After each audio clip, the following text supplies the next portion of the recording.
I can't move my face. God damn it. Oh, there we go. There we go. Now it works. Put James Coons in the bottom. What kind of guitars do you have? I got an LTD there, and then I got the old Schecter. Nice. Yeah.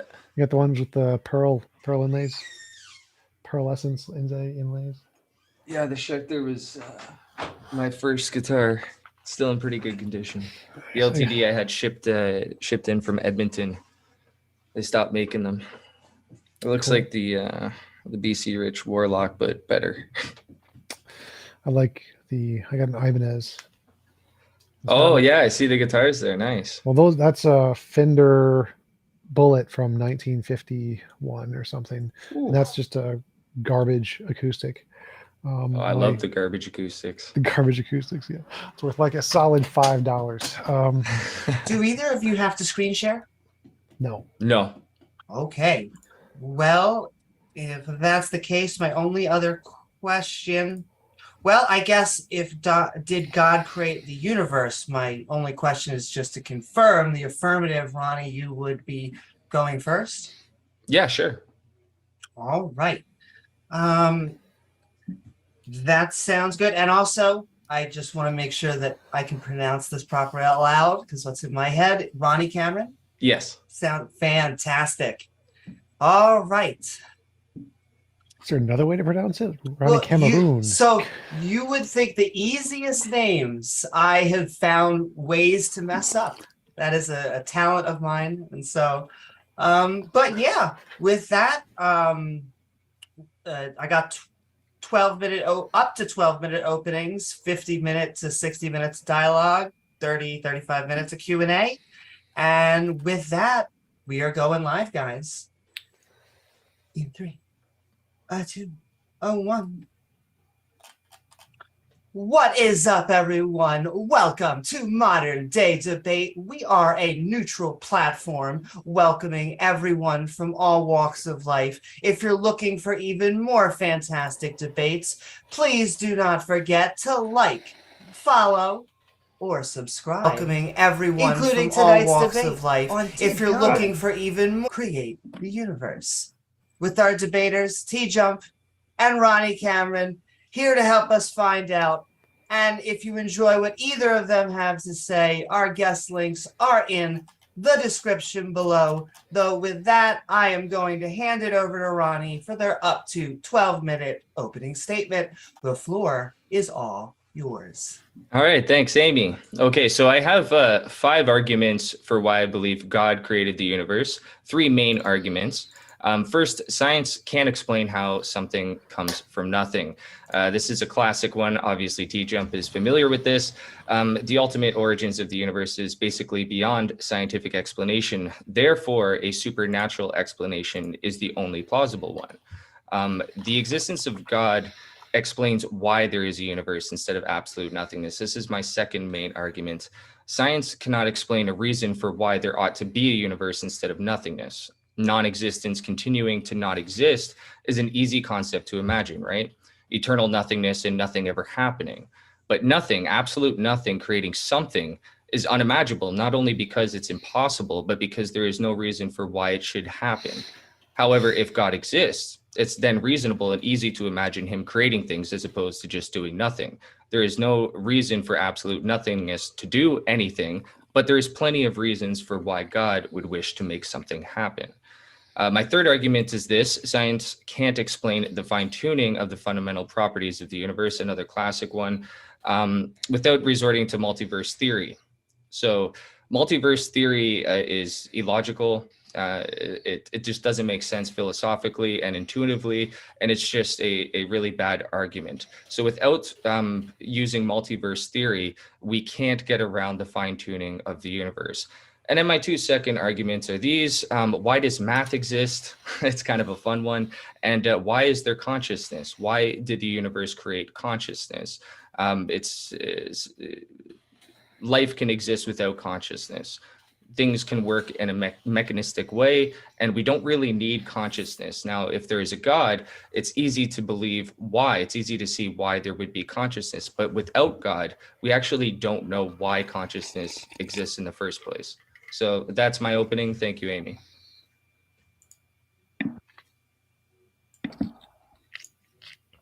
Woo-hoo! Thank you so very much, Ronnie. And with that, we are going to hand it over to TJump for his up to 12-minute opening statement. The floor is all yours. Anything the supernatural can explain, the unknown natural can also explain. So any made-up explanation for God having some motivation to do X, if that counts as an explanation, then we can make up any explanation we want, and it's equivalently justified. So simply saying that God has some nature where he has some desire to do X, if you count that as whatever you think is required for a justification, we can say that there's some nature to the quantum particle, the quantum field that is necessary, and its nature determines it to do X. Problem solved. So simply saying that I can imagine God has some desire isn't an explanation. Nobody counts that as an explanation in science. It's why nobody in science appeals to a God for anything in physics ever at all, no matter what, because it's not a legitimate explanation. If you want a legitimate explanation of, say, fine-tuning or the origin of the universe, you need to explain the specific questions asked in the field of physics. What is the perturbation density of space-time? Why the speed of light? Why the difference between the matter and antimatter particles?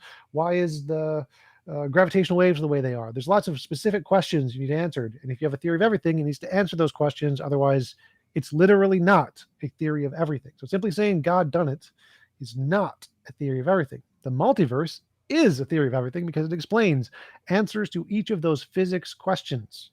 So when he says the multiverse is illogical, like, no, literally, the multiverse is a simpler hypothesis than an infinitely powerful God that could create infinitely many multiverses. So if you say the multiverse is ridiculous, that's like saying a apple is ridiculous, but the tree that created the apple, no, that's not. That's fine. That's totally rational. Makes zero sense there. All the arguments he presented are easily debunked. Something from nothing. Nobody says something came from nothing. He believes God existed and never didn't exist. We believe the quantum field existed and never didn't exist. There was never a nothing. Nobody thinks there was actually a philosophical nothing at any point ever. It's not a thing in science. The hypothetical explanation that God done it is equivalent to the hypothetical explanation there is a necessary quantum field. That's the explanation. Problem solved. No, there was never a nothing. Okay. Out. So there ought to be a universe. I don't know. I don't understand his second point whatsoever. Why there ought to be. I don't understand what he's trying to explain there. Like, there are no oughts. There's no ought. It is. There's not an ought. Like, why does God ought to be the way God is? It's just the way it is, I imagine. Fine-tuning is very easy to debunk. Any fine-tuning argument is reflexively applies to a God. The universe itself has many constants, and if you change them, then life would not exist. I agree. But for each possible variation of the way the universe could be, there's a possible variation God could be where he could want that particular universe. So if there's a universe of nothing but black holes, God could want that. If there's a universe of nothing but puppies, God could want that. And so there's equally as many variations of God as there are variations of the universe. And so if you think the number of variation demands an explanation for a universe, then they also demand an explanation for a God. So this fine-tuning would apply to both. And if your solution is just, well, God's necessary, we can again just say, well, the laws of physics the way they are necessary due to some underlying law of physics. He's simply wrong when he says this can't be explained without the multiverse. There are dozens of different theories that explain it that are not the multiverse. One could just be there is an underlying law that interdetermines all the forces and there's only one universe. Problem solved. You don't need the multiverse for that. Why math? Math is a language made up by humans. It's English. It's like English. It's just a language we made up to describe the way things are. The fact that things have a way that they are doesn't need an explanation from a mind. Why consciousness? Evolution explains consciousness. Evolution is the best explanation of consciousness, which is why materialism and naturalism are the consensus in every single field of brain studies. Neurology, psychology, cognitive science, philosophy, psychology, everything. It's all materialism. There's not even, none of them have a consensus outside of that because it's the only one that makes testable predictions. So all of his arguments are very easy to explain and they're better explained under naturalism. Therefore, no, there's no evidence that the universe was created by God. Woo-hoo. Thank you so very much, TJump, for your opening statement. And with that, we are going to move into 50 minutes to an hour of open conversation. Gentlemen, the floor is all yours. Okay, well, first, could you clarify the second one first? Because I don't understand what you mean by the second one. Ought to be a universe. The reason for why the universe exists. So there's how does the universe exist, but there's also why does the universe exist. So Richard Dawkins once famously said that why questions are silly. They're childish questions, but we can think of several situations right off the top of our head in which why questions are very important. Say, for instance, in the criminal justice system, motive. Why did you do this? Why did the suspect, Just you to know, go back to the universe thing, why does it need a why answer? I don't know. I'm not following. why questions are important. Okay, so when we look at, say, for instance, the animal kingdom, we don't just ask how an animal does something, we ask why an animal does something. Okay, whether it's human motivation or animal behavior, why questions are very important. So to just dismiss them as being nonsensical, well, I disagree. And I think at I a fundamental didn't say they level, were we can ask, nonsensical. So hold okay, up. yeah, you're just asking for clarification. Yeah. So Fair I'm enough. saying, why do we need to answer the why question? Because normally, if you're saying there's a question, like a phenomenon that we can't explain, and we want to understand why or how it happened, there must be some evidence that that thing exists or something. So, like, to say why is the universe existing, you would need to have some evidence it like didn't not exist at some point, or did not exist at some point. We don't have any evidence of that. So, like, there could just be a field, a quantum field that didn't not exist, never not existed. So you don't need to ask why does it exist. It's a necessarily existing object. From a conceptual standpoint, we could think of non-existence. We could think of there being no universe. And that doesn't, if there's no God, it wouldn't be so surprising, right? Why would nothing ever create something? We're going to get into the whole, say that again, so how that we can imagine there being a not universe. God, put simply, God explains why there is a universe. Without God, there is no explanation for why there is a universe. Before that, you said we could imagine that there's nothingness or something. Well, I want to put it more simply. So just go with my last statement. Okay. God explains why, if God exists, that's an explanation for why there's a universe. But without God, there literally is no explanation for why there is a universe. Okay, so if you're saying that if there is a thing that created the universe, and the thing is the explanation of the universe, I can say the quantum field created the universe, therefore the quantum field is the explanation. And I could ask the same question. The quantum field doesn't explain why. Yes, it does. The quantum field's nature does explain why. Or let me change. It would explain the how. Why does God exist? It could possibly explain the how, but how and why are two different things. Why does God How exist? did you kill somebody? Why did you kill somebody? Why how did the lion attack? Stop. Why does God exist? No. I let you go on for your little bits. You should let me go on. You're not addressing the point. Why does God exist? Okay, but that's not what I'm saying. Why is there a universe? And we're discussing whether or not God created the universe. So right. God explains, if God exists, that explains why there's a universe. Okay, if there is no God, science cannot, it doesn't even attempt to answer the question of why there's a universe. Why does God exist? How would you answer that question? Well, you're shifting gears, you're pivoting. No, it's called mirroring. So, well, first you were asking for clarification, and now we're just steam heading right into it. This is literally clarification. This is clarifying, like my original question was, why do you think there is a need for an answer to the why question? Right. That was. I started explaining that originally with what you're saying makes no sense. So you're cutting me off again. Because what you're saying is making sense. So in order to explain it, answer the question: why does God exist? Now, if you answer that question, that will help clarify why we need the answer to the why question. Okay. So originally, this is what I'm saying. If God exists, that explains why there is a universe. Without God, there is no explanation. If you want to move to why God exists, we can do that. We can talk about that.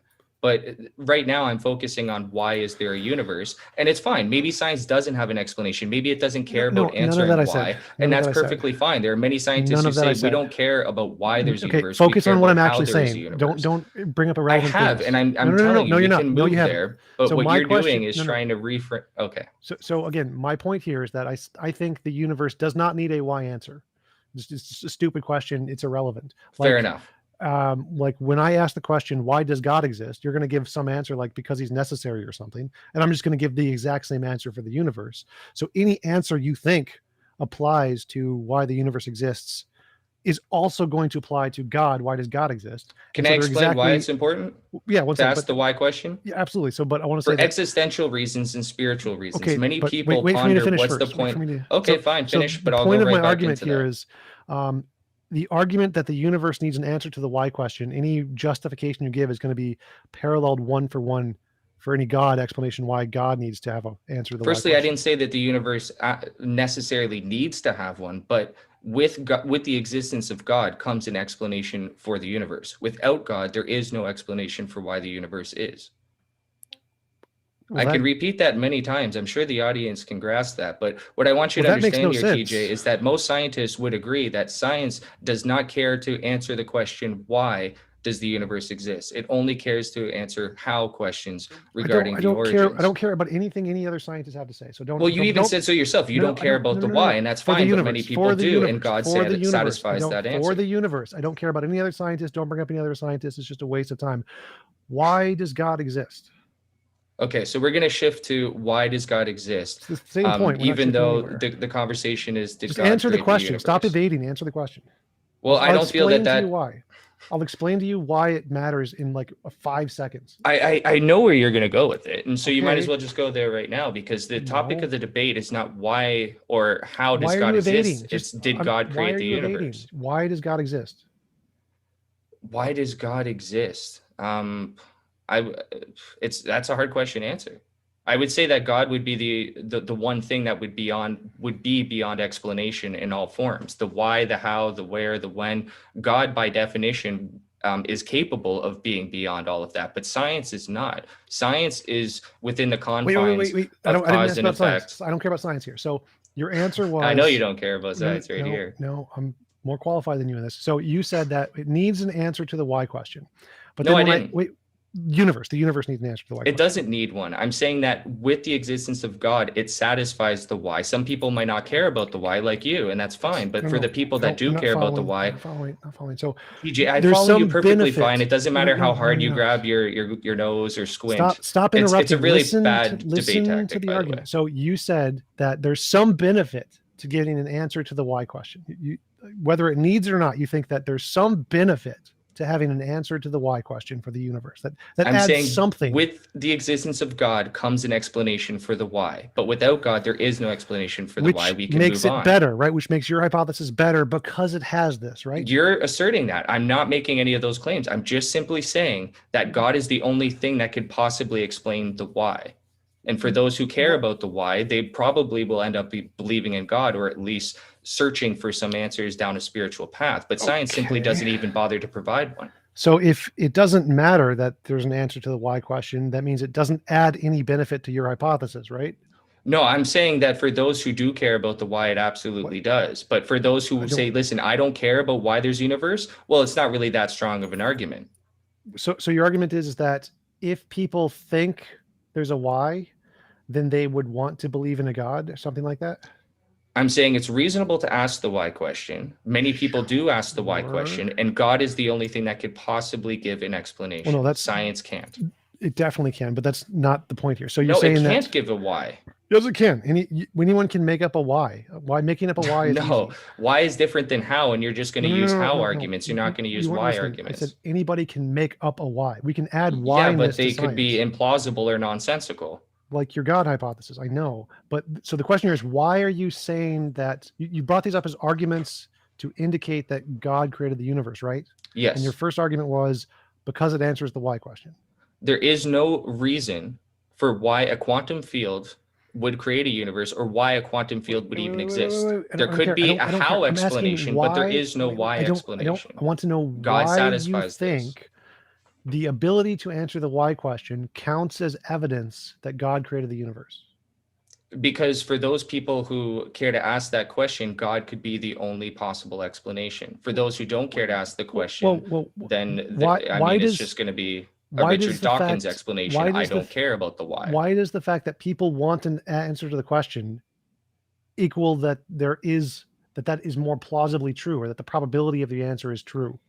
What I'm saying is, by definition, science can't give you an explanation, but God can. I don't care about science. I don't care about science. So this is why it's important. The question was...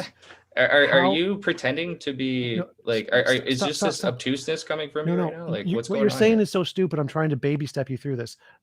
You made an argument. You're saying these 5 things are arguments. Now, an argument is something that increases the probability a proposition is true, right? Yes. So we want to know, is it more likely God created the universe versus did not God created the universe? Something right. Like that. And when we pull back, Okay, you let me know when I can say something, yes, TJ. Happy to. So your first argument or this is the second argument. There needs to be a why, and the answer to the why is the argument, which means it has to increase the probability that God is true. That's what makes it an argument, right? I can talk now, right? Yes. So what makes something an argument is that it increases the probability it's true, and you're saying that having an answer to the why question. Yes, I'm going to say yes to that immediately, Okay. right? I'm giving an honest answer. Now, Can I explain the yes? Well, I don't need an explanation. Oh, actually, yes, I do. Yes, I do. Go thank ahead. you for being for allowing me some time to explain that. That's awesome. Even though you don't need it, it's really cool. Well, actually, I think I do need it here. So I think because my next question is going to be, how is it the case that an answer to the why question increases the probability that one proposition is true? Because if we look at the whole question of did God create the universe, we can look at things of how. We can look at the features of the universe, and we can ask the question why. Now, somebody might say, I don't care about the why, it's irrelevant to me, like Richard Dawkins and many other scientists. But for those out there who do care about the why, God is the only explanation. So let's say half the audience listening cares about the why.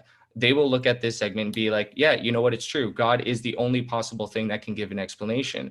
They will realize, yeah, science, this quantum field, that's not really answering a why.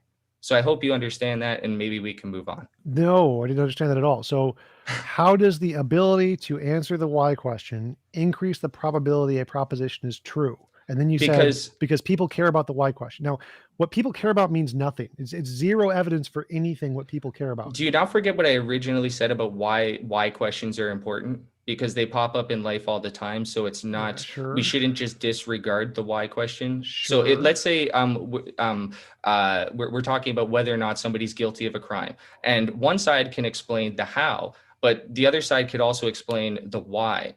Okay, the defense or the prosecution, whatever, the why adds to the whole argument. Now, motive alone isn't going to prove a case. That's why I said some people might not care so much about the why, but it is an argument. It is a point for the side that has motivation, that has a reason. So there's no motivation behind the quantum field or for whatever created the quantum field. There would just be mechanistic things happening. Motivation. But with God comes motivation, comes reason.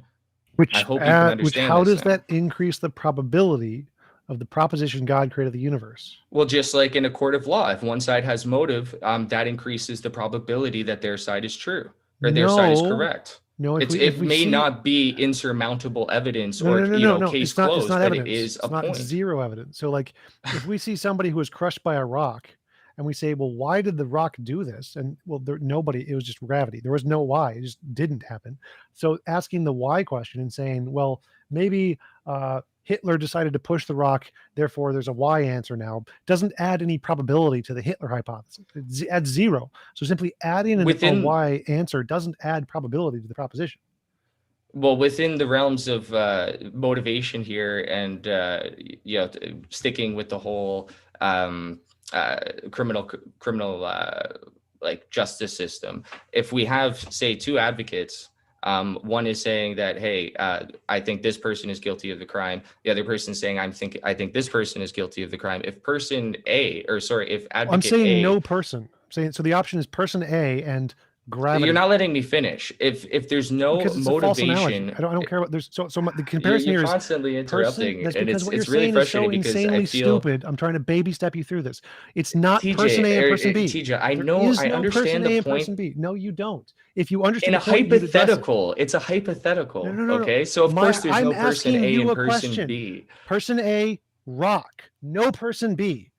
Does the fact that there is a why answer increase the probability person A pushed the rock? I need you to let me speak for a little bit of time here, because I need you to answer the question and why it makes sense. And you're just trying to corner me and ask these ridiculous questions to make it seem like what I'm saying doesn't make any sense.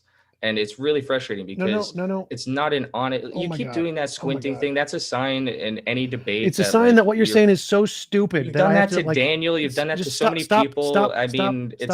Stop. This whole time. We could make Amy, can you mute him or something? Because like if he's not going to actually answer the question. What I will say is, why don't we just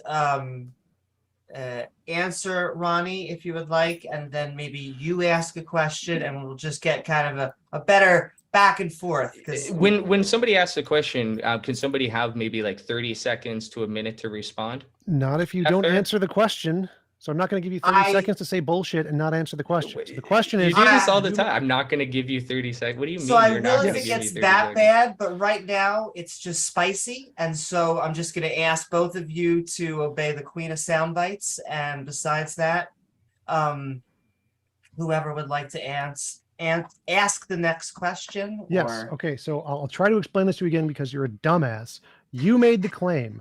Why statements increase the probability the proposition is true. That's what you said. That's why you said it, dumbass, which means you have to contrast two options, one with a why question or one why answer and one without a why answer. And you have to show that the why answer increases the probability over the one that has no why answer, right? This is basic fucking logic. So if you have an example, like someone died from a rock falling on them, one possibility is that a bad guy pushed the rock. And now we have a why explanation. Why? Yes, you said this. Because the guy pushed the rock. But maybe there was just an avalanche and the rock just fell. There was no why.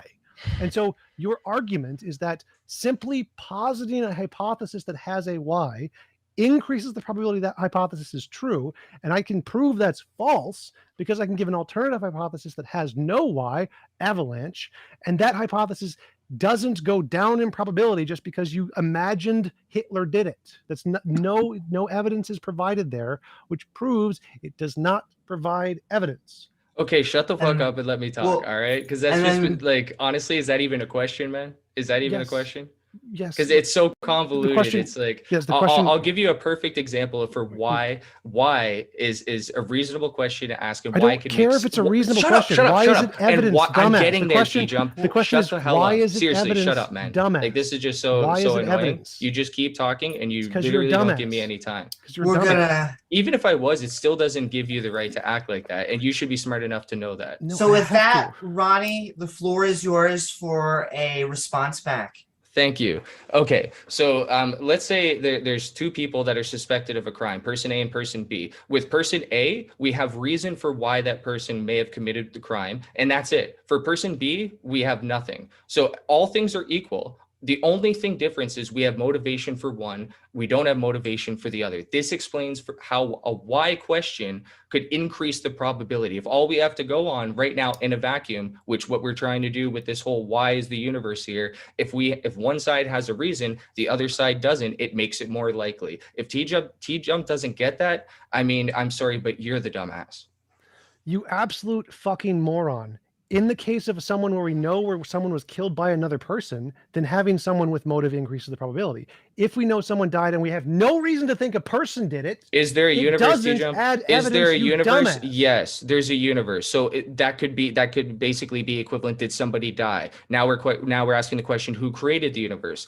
I'm saying, well, we have a reason for why there's a universe. Holy we have shit. how which we can get into, but you're not even allowing us to get past this whole point of why. Stupid? How are you so what you claim was that having a motive increases the evidence. So if we know someone was shot with a gun and by like another person, we know it was done by another person, and we see two people, one person has a motive, one person doesn't. Yes, that's evidence. If we have someone die of natural causes and some person has a motive to kill them, that's not evidence because they could die of natural fucking causes. The only way it counts as evidence is if we already know they were killed by a person, you moron. So it's begging the question to think that the why question is automatically evidence that the universe was created by a mind, dumbass. The first thing you have to do is show it wasn't a natural process. Okay, I'm perfectly fine to move beyond the why because we're just gonna end up repeating ourselves. God, you're dumb. Okay. I mean, it's really not a good indication that you're doing well in a debate when you're resorting to like. If you don't understand why you got destroyed, I can't help you. Like every 5 seconds, you dumb shit. Interrupting. I mean, every single thing you're checking off the list here, man. It's instead. Pick another argument. Let's go, Ronnie. Would you like to ask TJump a question? No, I don't really have another question for him right now. I'd like to get onto the how something can get from nothing. It can't. Problem solved. Okay, so you say that the universe, or sorry, whatever created the universe just always existed. Do you think Yes. that's a scientific claim? Do I think that sort of? Do you think something It's a can be without a philosophical claim. cause? Yes. You do. You actually Yes. think something can exist without there being a reason or a cause for it. So do you. Let's not get into what created God, because I'll just say, God, I can use a supernatural explanation. You can't. Science doesn't allow it. The belief in God does. I'm go staying back- consistent. You're not. Wait. So you're saying God was caused by something supernatural? I would say whatever, if God emerged at the moment that anything emerged, or if he is the creator of all that is, it obviously involves a supernatural explanation, because science basically couldn't explain it. So God, by definition, is supernatural, and science cannot use a supernatural explanation. So you're saying God came from nothing? Hold on, shut up. If what you're saying is that something always existed and has no cause, that's not scientific. You're not being consistent. It's philosophical, and it is scientific, but no, it's not, because science depends on some sort of cause and effect. No, it doesn't. If you regress infinitely into the past, you're no longer being scientific or philosophically your ignorance of consistent. Science doesn't matter here. So did God come into existence from nothing? You're pivoting. We're talking about what created the universe, this is called not a what created mirroring God. argument. This is a literal thing in philosophy. But that's a pivoting. It's a not. pivoting move by you, and you constantly do it whenever you're stuck with something that you cannot explain. You just say, "Well, idiot, I'm just going to bounce this back at you." Formal philosophy. You can't say it's a move of mine. It's literally formal philosophy. The topic of the debate is, did God create the universe, not what created God. So if you cannot explain what created the universe, if you don't have a satisfactory answer, you cannot just pivot back and push it at me and mirror at me. Is to say, you're so stupid, you're going to give a dumbass answer, and I can just mirror the dumbass answer. Dude, I really wish we were talking in person half this debate, because you would not say the things that you say to me. No, you wouldn't, TJump. At least you would not do it while looking in my eye, and you would be cowering away into a corner. No, you wouldn't be saying dumbass. You wouldn't be saying, if this is how you treat people. You fucking moron. I have autism. I love watching you go off the rails, I would gladly look you in the eye, smack you upside the fucking head because you're a dumbass, and tell you you're a fucking dumbass. I do it all the fucking time. Fucking TJump, dumbass. You're great, man. You're great. Now shut the fuck up and get back to the evidence. You were just a slice, moron. man. This is a basic fact in philosophy. If you think you have a better answer to a question where there's two hypotheses, and I say, how do you answer that question? The way to prove that your answer is not fucking better, you fucking dumbass, is if it equally applies to the alternative hypothesis. So you're saying that hypothesis X has a better explanation of some phenomenon, and to do that, you're going to have to provide an answer, and to prove it's not a better answer, all I have to do is show that hypothesis Y can use the same fucking answer, you dumbass. This is basic fucking philosophy. I know what you're doing, T-Jump. You're talking so far below me, it's hilarious. I completely get the point you're trying to make. No. I completely get what you're trying to say. But here's the problem. God, if we say God exists, therefore, would it be reasonable to assume that he could create a universe if God exists? Sure, yes. Okay, so we're not debating whether or not God exists, okay? We're talking about the creation of a universe. So you admit, if God exists, bam, that explains how the universe was created. So now what is your explanation regarding how science can explain the origins of the universe? You can't, because you're relying on a situation that either doesn't have, isn't congruent with cause and effect. I'm saying I can't explain or you regress infinitely into the past. No. I'm saying I can't explain both of those. Okay, so explain to me how you believe the universe was created. The same answer you use and explain it. Here's the T-Jump. I'm allowed to use that answer and be consistent because God, by definition, is supernatural. I would say it's a supernatural explanation beyond science. You can't use that explanation. I can say it's uber duper natural. Problem solved. Okay, there's only two doors that hold the answer. Either science is true and there is no God. Yes, T-Jump. Either science there is God or there is no God. What the hell? This is so dumb. So I'm trying to break down it so that we can both agree on one thing here. Do you agree that there's only two possibilities? Either God exists or he doesn't? Sure. Okay, and either God created the universe or he didn't? Sure. Okay, so those are the only two possibilities, ladies and gentlemen. Either God created. So what is a third possibility? God created the universe or he didn't? Please tell me a third explanation. Multiple gods. Something else could exist and created the universe. The universe could have come into existence from quantum fields, and God exists at the same time and didn't create the universe. Like there's lots of possibilities there. Okay, so a combination of the two, you would say somehow God did and didn't create the universe. Whatever. If we want to break it down to just a simple understanding of what it is we're talking about. Either God did it or he didn't. I'm not arguing about whether multiple gods did it. You don't believe multiple gods did it. You believe it just happened. I believe God did it, just to put it simply, right? Right. We can agree on that. So yes. Here's the thing. If God exists, which I believe, he would be supernatural. So if I say the explanation is supernatural, I'm being consistent. Now, No. you don't believe, hold on, let me finish. You only believe in science. Science cannot answer the question. I don't only believe in without science. using a supernatural explanation. No, Therefore, you can't be consistent. Wrong. So, okay, give me Both your wrong. explanation So for first how the thing- universe was created. Uber duper supernatural. So all you've done is you've said there is. Then that's by definition you believe in God if you think it's supernatural. No, you fucking moron. Saying that there's a new ontology called supernatural is something you've made up and pulled out of your ass with no evidence. Now, I can make up a different new ontology, not the supernatural. It's a different thing. Ubernatural is not supernatural. They're just both beyond the natural.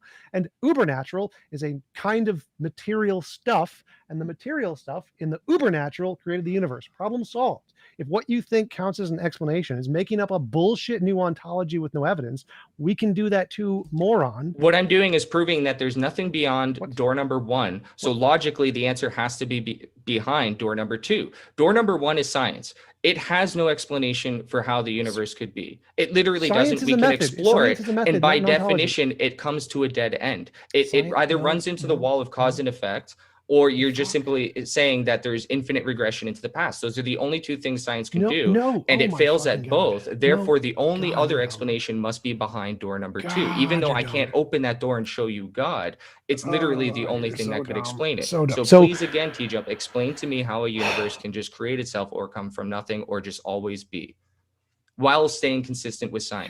You're so the possibilities are foundationalism, like it's a necessary being, infinite regress, where it's the eternal past thing, or caused itself through quantum physics. Do you think infinite regression is possible? Yes, logically? Every physicist does. No, it's that's so untrue. Every physicist does.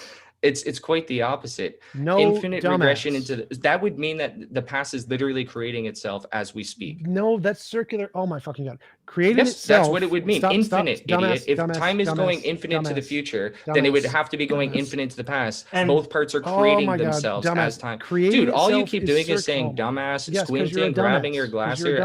It's very annoying arguing with you.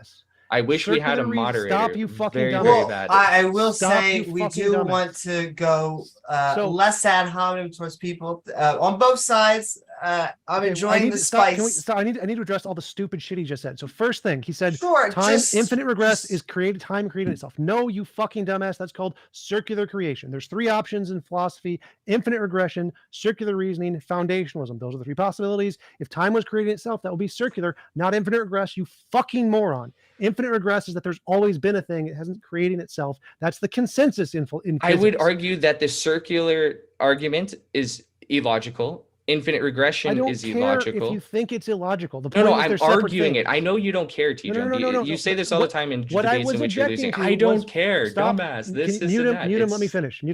What I was objecting to was when you said infinite past is time creating itself. No, dumbass, that's a different one of the trilemma. It's not that one. Secondly, this is the consensus in physics. Literally every physicist thinks this. There is no logical paradox, no logical contradiction in an infinite regress. All of the models pretty much have an infinite regress with a few external options, which are all like foundationalism. Every physicist knows there's no logical contradiction there. William Lane Craig knows there's no logical contradiction there. He's admitted it on camera. Infinite regress does not entail a logical contradiction. Every philosopher knows this. You're a dumbass.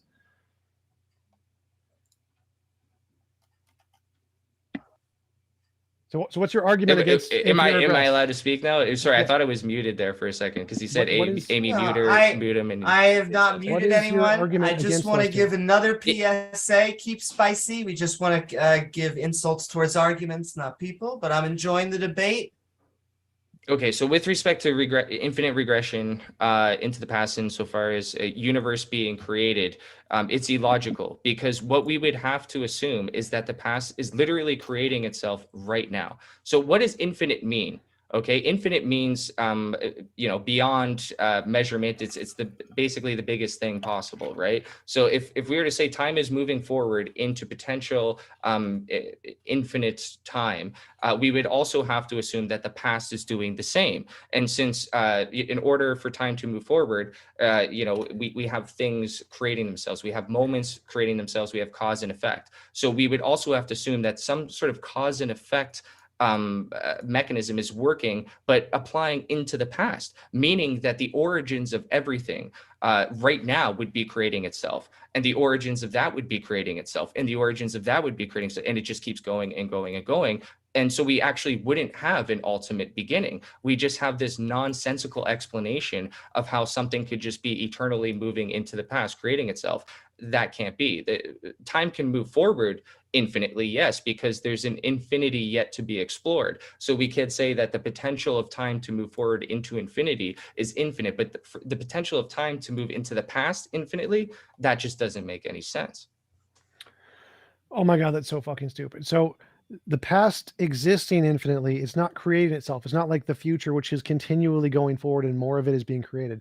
B theory of time, this is one of the top 2 theories or top 3 theories of how time works, is that all time all exists concurrently. It's not creating itself. All of the infinite past is there. All of the infinite future is there. They're not creating themselves. They're there. They always existed. They're always there. You don't need it to be like every -1 second in the past, it then creates the -2 seconds. No, that's not how it works. Can I ask you a question really quickly? Please. It's a quick. Do you believe right now there's a TJump who exists 5 minutes ago in 5 minutes in the past? If that's how time works, yes. Do you believe that's how time works? I am agnostic on how time works. Okay, so what's your position on the origins of the universe? Not what could be. How do you actually believe quantum field? Okay, so where did the quantum field come from? It's necessary. It was never created. Why is it necessary? Why is it necessary? And how is part it of its necessary? nature. It's part of its nature. Well, what gave it that property? It's nothing gave it that property. It's necessary. So there's no explanation for it. Right. That's what necessary means. So you literally don't have an explanation for what created the universe then? No.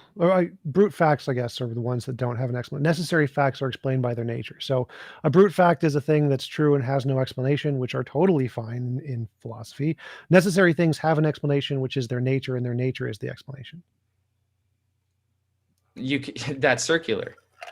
That would be like saying, why does a dog have a tail? Well, a dog needs to have a tail, or like that's, you're not explaining why or how a dog has a tail. What? No, like if something exists and has a nature because it's the foundation of all reality, that is a perfectly fine explanation. Like what's the problem there? Well, because you're just stating it. We'd have no way of determining, or you would have no way of determining. I think you're conflating epistemology and ontology here. Like, how did we come? Really how do we know that? No. Don't interrupt it and take a little detour here. I want to stay specific with this line of thinking here, because you're a dumbass. Like, it seems like you're asking how did you get to know that kind of a question? Like, no, that's not what I'm asking. Listen, I'm saying that with a lot of people, like say Stephen Krauss, or I believe that is it Stephen Krauss? I might be getting his first name mixed up. Stephen Hawking? No, Krauss. Lawrence Krauss. There you go. When he talks about nothingness, he actually states how it has a weight to it. There's actual features to this nothingness. He made up a new definition. So it's clearly not nothing, right? There's something going on, and it has features which we can't explain their origins to. So you're not actually explaining the origins of everything. You're just explaining the origins of the Big Bang. Lawrence Krauss's made up definition of nothing have to do with anything I said? Oh, I'm just giving a little bit of, I guess, insight or enriching my point here by saying that this quantum field certainly isn't nothing. So it doesn't satisfy. Okay, fair enough. But nonetheless, my main point there wasn't that. So if you missed my main point, that's unfortunate, but I can repeat it. What's with the shaking of the head, Colin? Are you okay? That's what I asked. I asked, what is your main point? When I said, how does Lawrence Krauss's quote have to do with anything I said? And we just went through it. I'm just enriching my point a bit. It's not refuting anything what you're saying. You're now dragging this out so far longer than it needed to be, where if you just let me say the point and focus on. I'm waiting. I've been waiting this entire time. the quantum field itself has features, it has properties Yes. to it, and we have no explanation for where they came from. Their So you nature. can explain where the Big Bang came from, but you can't explain where the thing that caused the Big Bang. So it's just, you're right back at square one. No, I do. Okay, I a do. lot of people. Wrong. The explanation is its nature. Necessary beings, the way they work, is the explanation of the necessary being is its nature. That is the explanation. Okay, Brute fact has that's no what you're explanation. saying, but that's not What? satisfactory, because you would have no way of knowing for certain that it is at the origins my of God. everything, Oh my because we were at a point in time. What Let's does say, for instance, epistemology Einstein. mean? Okay, dude, Einstein's a really smart dude, right? He didn't He's believe in the dead. Big Bang. He believed in a static state universe for a I very don't long care about time. Einstein. Like, what? Why are you? So bringing what up I'm saying Einstein? is that a lot of people had different conceptual ideas. Of course what they the do. That's how universe people is. work. What does that So have to when do you with sit anything I there and said? say, "Oh my God, like everybody knows the quantum field created the Big Bang," are you I fucking never said that. stupid? I never Like, said that. it's so condescending. Okay, so my whole point here is that we don't know what created the quantum field. You have no explanation for it. You literally just say it just is, and that's not satisfactory. Okay, so To me, back an that hour defies ago- cause and effect. To me, it implies eternal regression into the past, or some sort of Oh my circular time God. that doesn't make any sense. And if we want to stay Oh my consistent with, creation, Oh my cause and God. effect, dude, you're impossible to talk to. Like, Yes, because even the one thing you literally- fail to realize, literally- TJump, is even if you're 100% right in this what? debate, the way you conduct yourself, and it's Good, not I just don't with care. me. It's with plenty That's of people. great. out I don't there who are, care. I like, don't care about Harvard your opinion. grads, You're a nobody. and I you don't act care the about your same. opinion. So earlier, Well, I said it's you were. just- it makes for a poor I don't conversation. care about your opinion. You're nobody. Earlier, I said you're confusing epistemology and ontology. Do you know what epistemology means? Refresh my mind. It's been a while Study of since I've knowledge. gone through it. How to know Right, things. right. So Yeah. when you said we don't know how the It's like yeah. wait, we don't know how the necessary being's nature got that way or something. That's an epistemology question. It's knowledge, right? How do we know something? Now, the fact that something has a nature is ontology, what exists. Whether or not we know it is irrelevant, right? Epistemology is different than ontology. Whether or not we know it doesn't matter. What matters is it the case? So if it's the case, it doesn't matter if we know it. So like if it's the case that God exists, that's true regardless of whether or not we know it, right? Sure. So if it's the case that the quantum field has a necessary nature, that would be a fact whether or not we know it, because it's ontology, right? Okay, but you're talking about this as if it's a proven fact, which it's not. No, I'm not. I'm literally not. I'm saying if it is the case, like this Yes, is and I'm saying hypothetical. yes to if. Okay. Both, yes. Okay, so if it is the case, the quantum field exists and has a necessary nature, it has an explanation. Now we don't know it, we haven't discovered this, but it has an explanation. Okay. So here lies the train of thought that we need to explore. So you're saying the quantum field does have to have an explanation, right? Well, it doesn't have to. Brute facts. Well, I need you to clarify here. Does the quantum field need an explanation, or does it not? Because Well, you've gone back and forth here very both- slightly, but you have. It doesn't have to. Both are possible. So I can grant Okay, it so does. now you've just gone back on your previous statement, No. which says that the quantum field does have to have an explanation. We No. just haven't found it yet. I That's never literally said what it- you just I never said. said it has to have an explanation. I said it does. Okay, so now you're saying it doesn't. No, I'm saying it can have either, but I'm saying it does. So it doesn't Do have you to believe have it? one. Let's just T-jump. Enough with the bullshit. Do Wait, you oh my believe God, the quantum oh my field God. has an explanation? Yes, Yes, or no? necessary nature. Okay. Do But you it doesn't. know- It doesn't. Just to clarify, I want to try Okay. to explain this to you. When I say it doesn't have to have an explanation, that means there's another possibility. Which Okay, is it's a okay. brute fact. I don't Brute care. fact- I don't wait, care. wait, wait, I wait. don't care. I'm going to use just- your line. I I just- don't care. just I wanna don't care. clarify- Just move with the train of thought. I don't care about your because you sidetracking, said something derail, or stupid. clarification. You said something stupid. Gentlemen. So I need to like try to work you through this.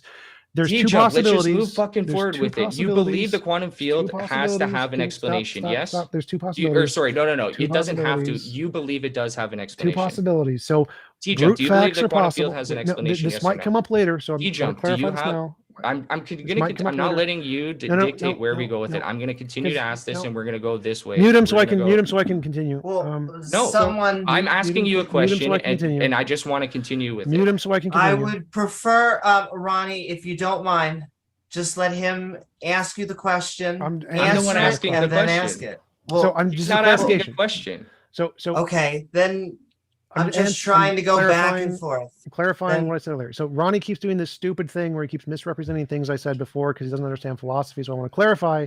Brute facts is a fact that is true, but that doesn't have an explanation, has no explanation. That's the definition of a brute fact. A necessary being is different than a brute fact. A necessary being is a being that has an explanation, which is its nature. Fantastic. Both are possible. I'm going with the necessary being one. Go ahead.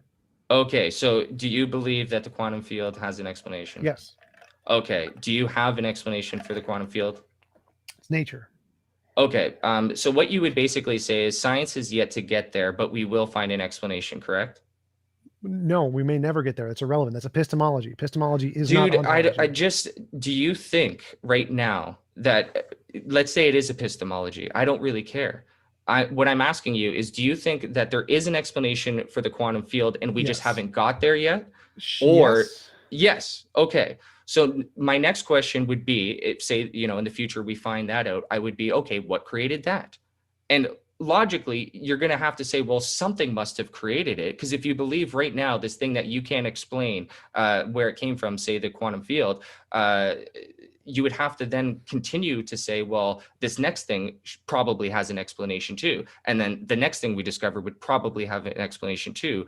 And now you're stuck with going infinitely into the past and it's not an actual explanation. You're just saying, it's the past is essentially creating itself, but God could actually be beyond all of that because by definition, God would be supernatural. So my whole argument is if we look behind door number one, which is science, it can't give us the answer. But if we assume that God is real, then we have all the answers. So this doesn't prove that necessarily God is real. But when we're talking about what created the universe, I believe it's more likely that a God created the universe than a non-explanation, because you literally don't have an explanation.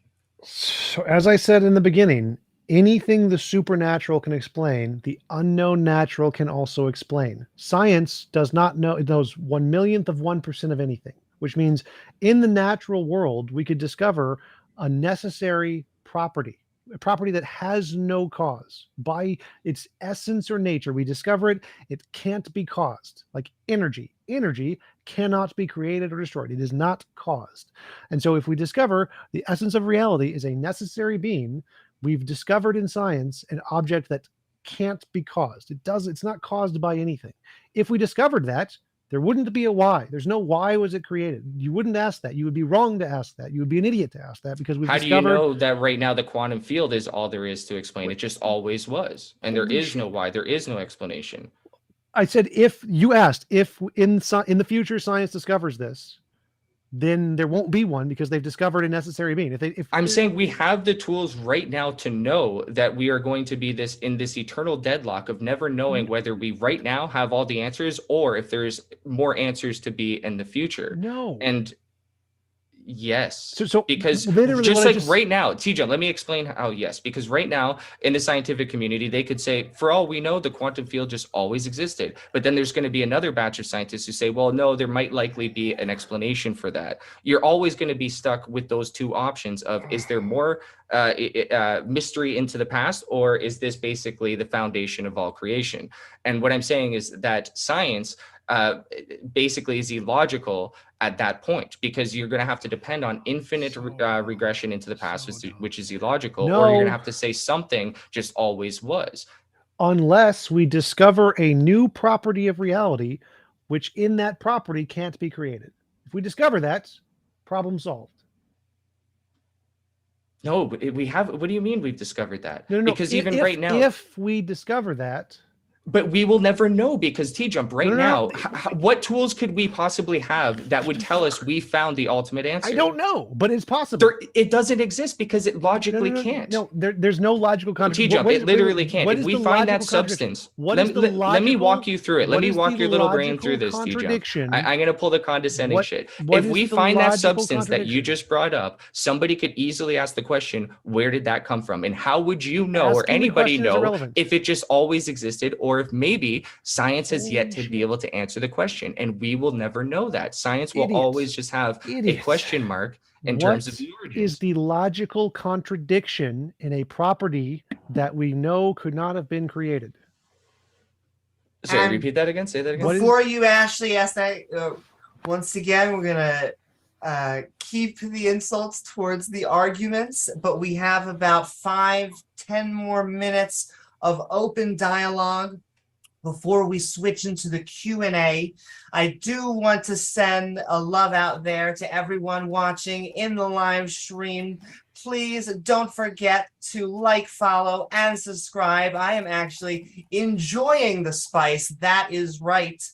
And so I'm just going to hand it back over to both of these gentlemen to keep on going and having fun. You said it was logically impossible for there to be a property that we know wasn't created because somebody could ask the question. No, I'm saying it's impossible to know if we've found the true origin, Yes. or if what we found has another explanation. And we can actually play this out mentally, and Great. you'll agree with me. Why is it impossible to know? Let's say we find element X or element Google with any properties you want to assign to it. Sure. I could always ask the question, where did that come from? Why, and you would not be able to prove. That's the part I'm confused You would not on. be able to prove if it has hold an on, origin hold on, beyond hold it, on, or hold if it is the beginning. Stop interrupting Why me. does the fact that someone can ask a question mean anything here? Like, I can ask the question. It's a mental exercise, TJump, and we can understand that we are confined within a certain amount of options. Either it always existed or it requires another explanation. The question, are we in the matrix? Does that mean that we don't know we're not in the matrix?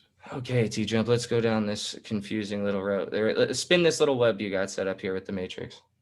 Right. So I can ask the question, are we in the matrix? Does that mean that it's impossible to know we are not in the matrix? Well, I don't want to get too far in the weeds here, but we could actually do some testing and come up with a reasonable explanation. I mean, if we want to get down to how the matrix is set up with you using humans as batteries, it just doesn't really make sense. The amount of energy that would be required to put into such a process to derive this, the whole matrix is set up about using humans as batteries. We don't produce enough electricity for the system to function.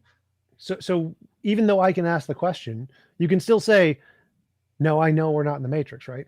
Yes, just by using logical thought like I just did right there. But right. I don't want to get too far into the weeds with this one, man. That's enough. That's enough. So even though somebody can ask the question, you can still know stuff. So if there's some fact we discover, like a necessary particle, and some dumbass asks the question, well, maybe what created it, that doesn't mean you can't know it, right? You can still know it.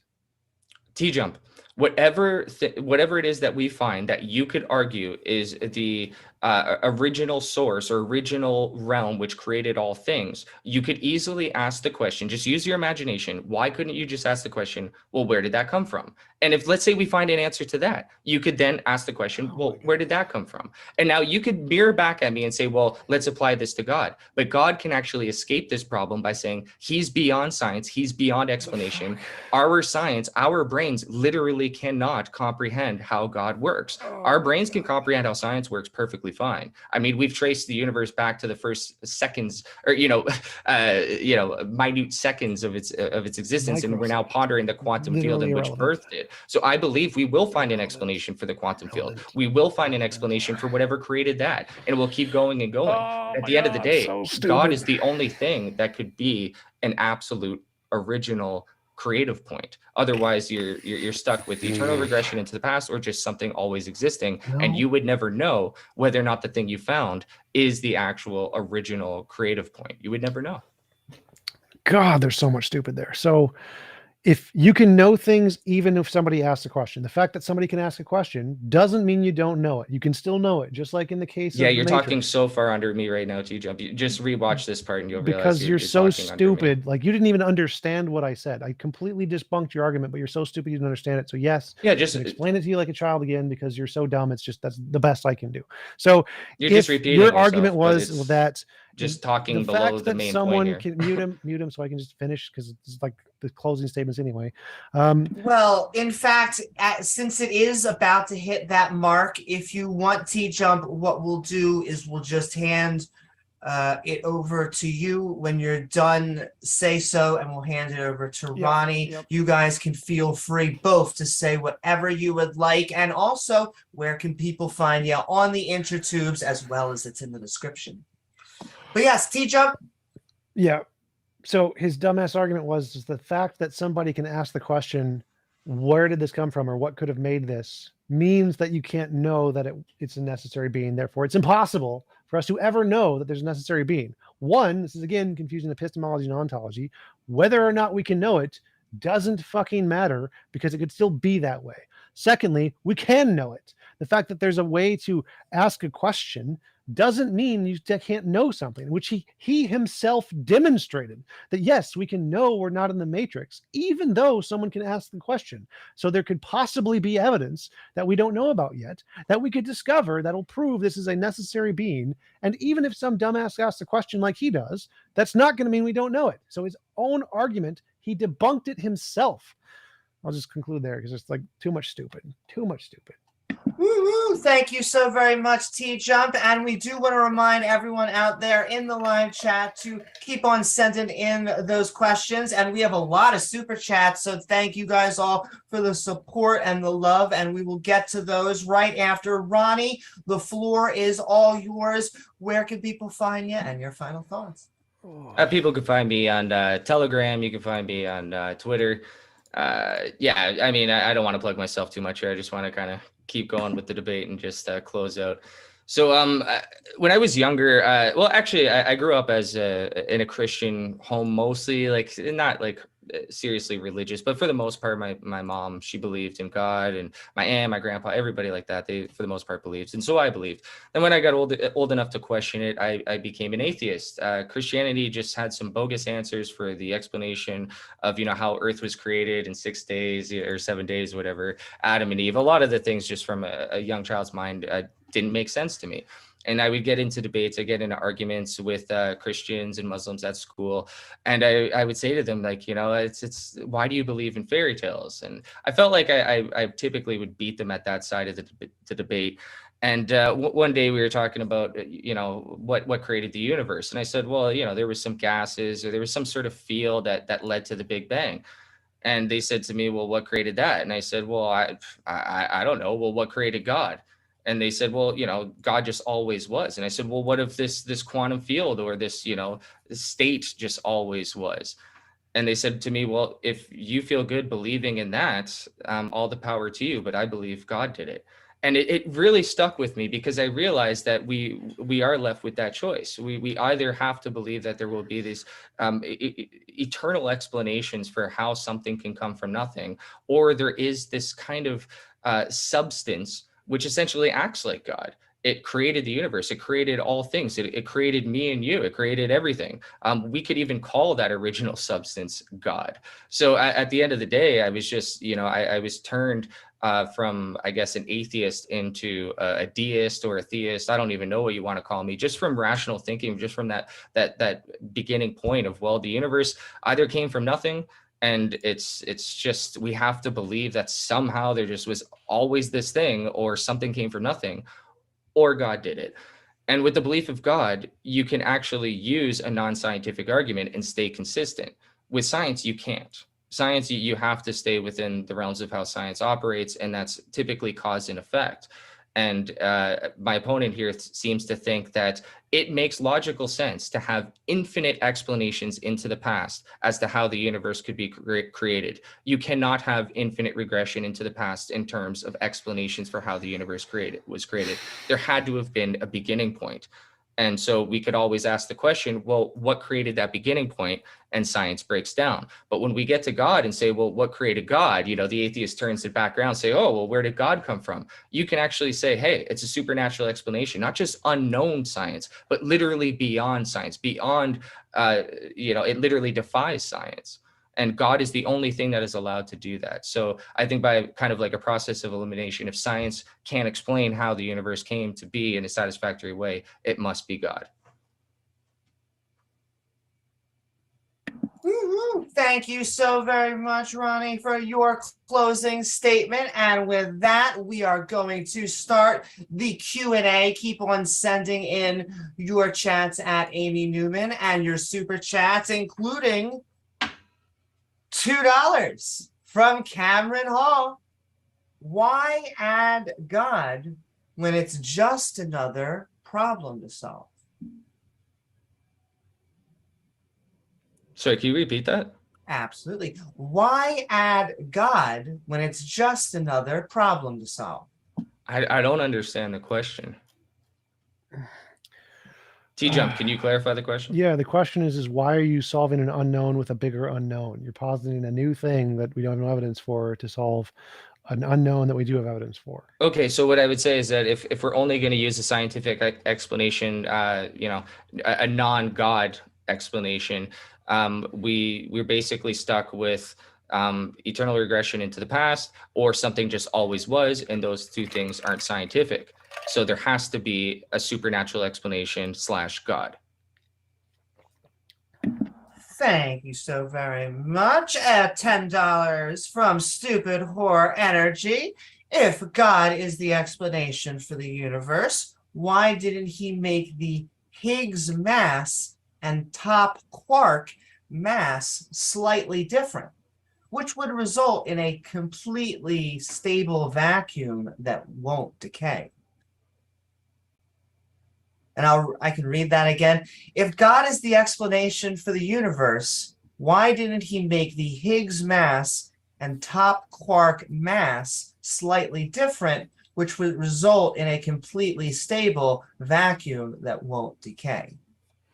I have no idea. That's beyond me in terms of the science. Maybe TJump might have something to add to that, but I would just say people ask the questions, why not give humans wings?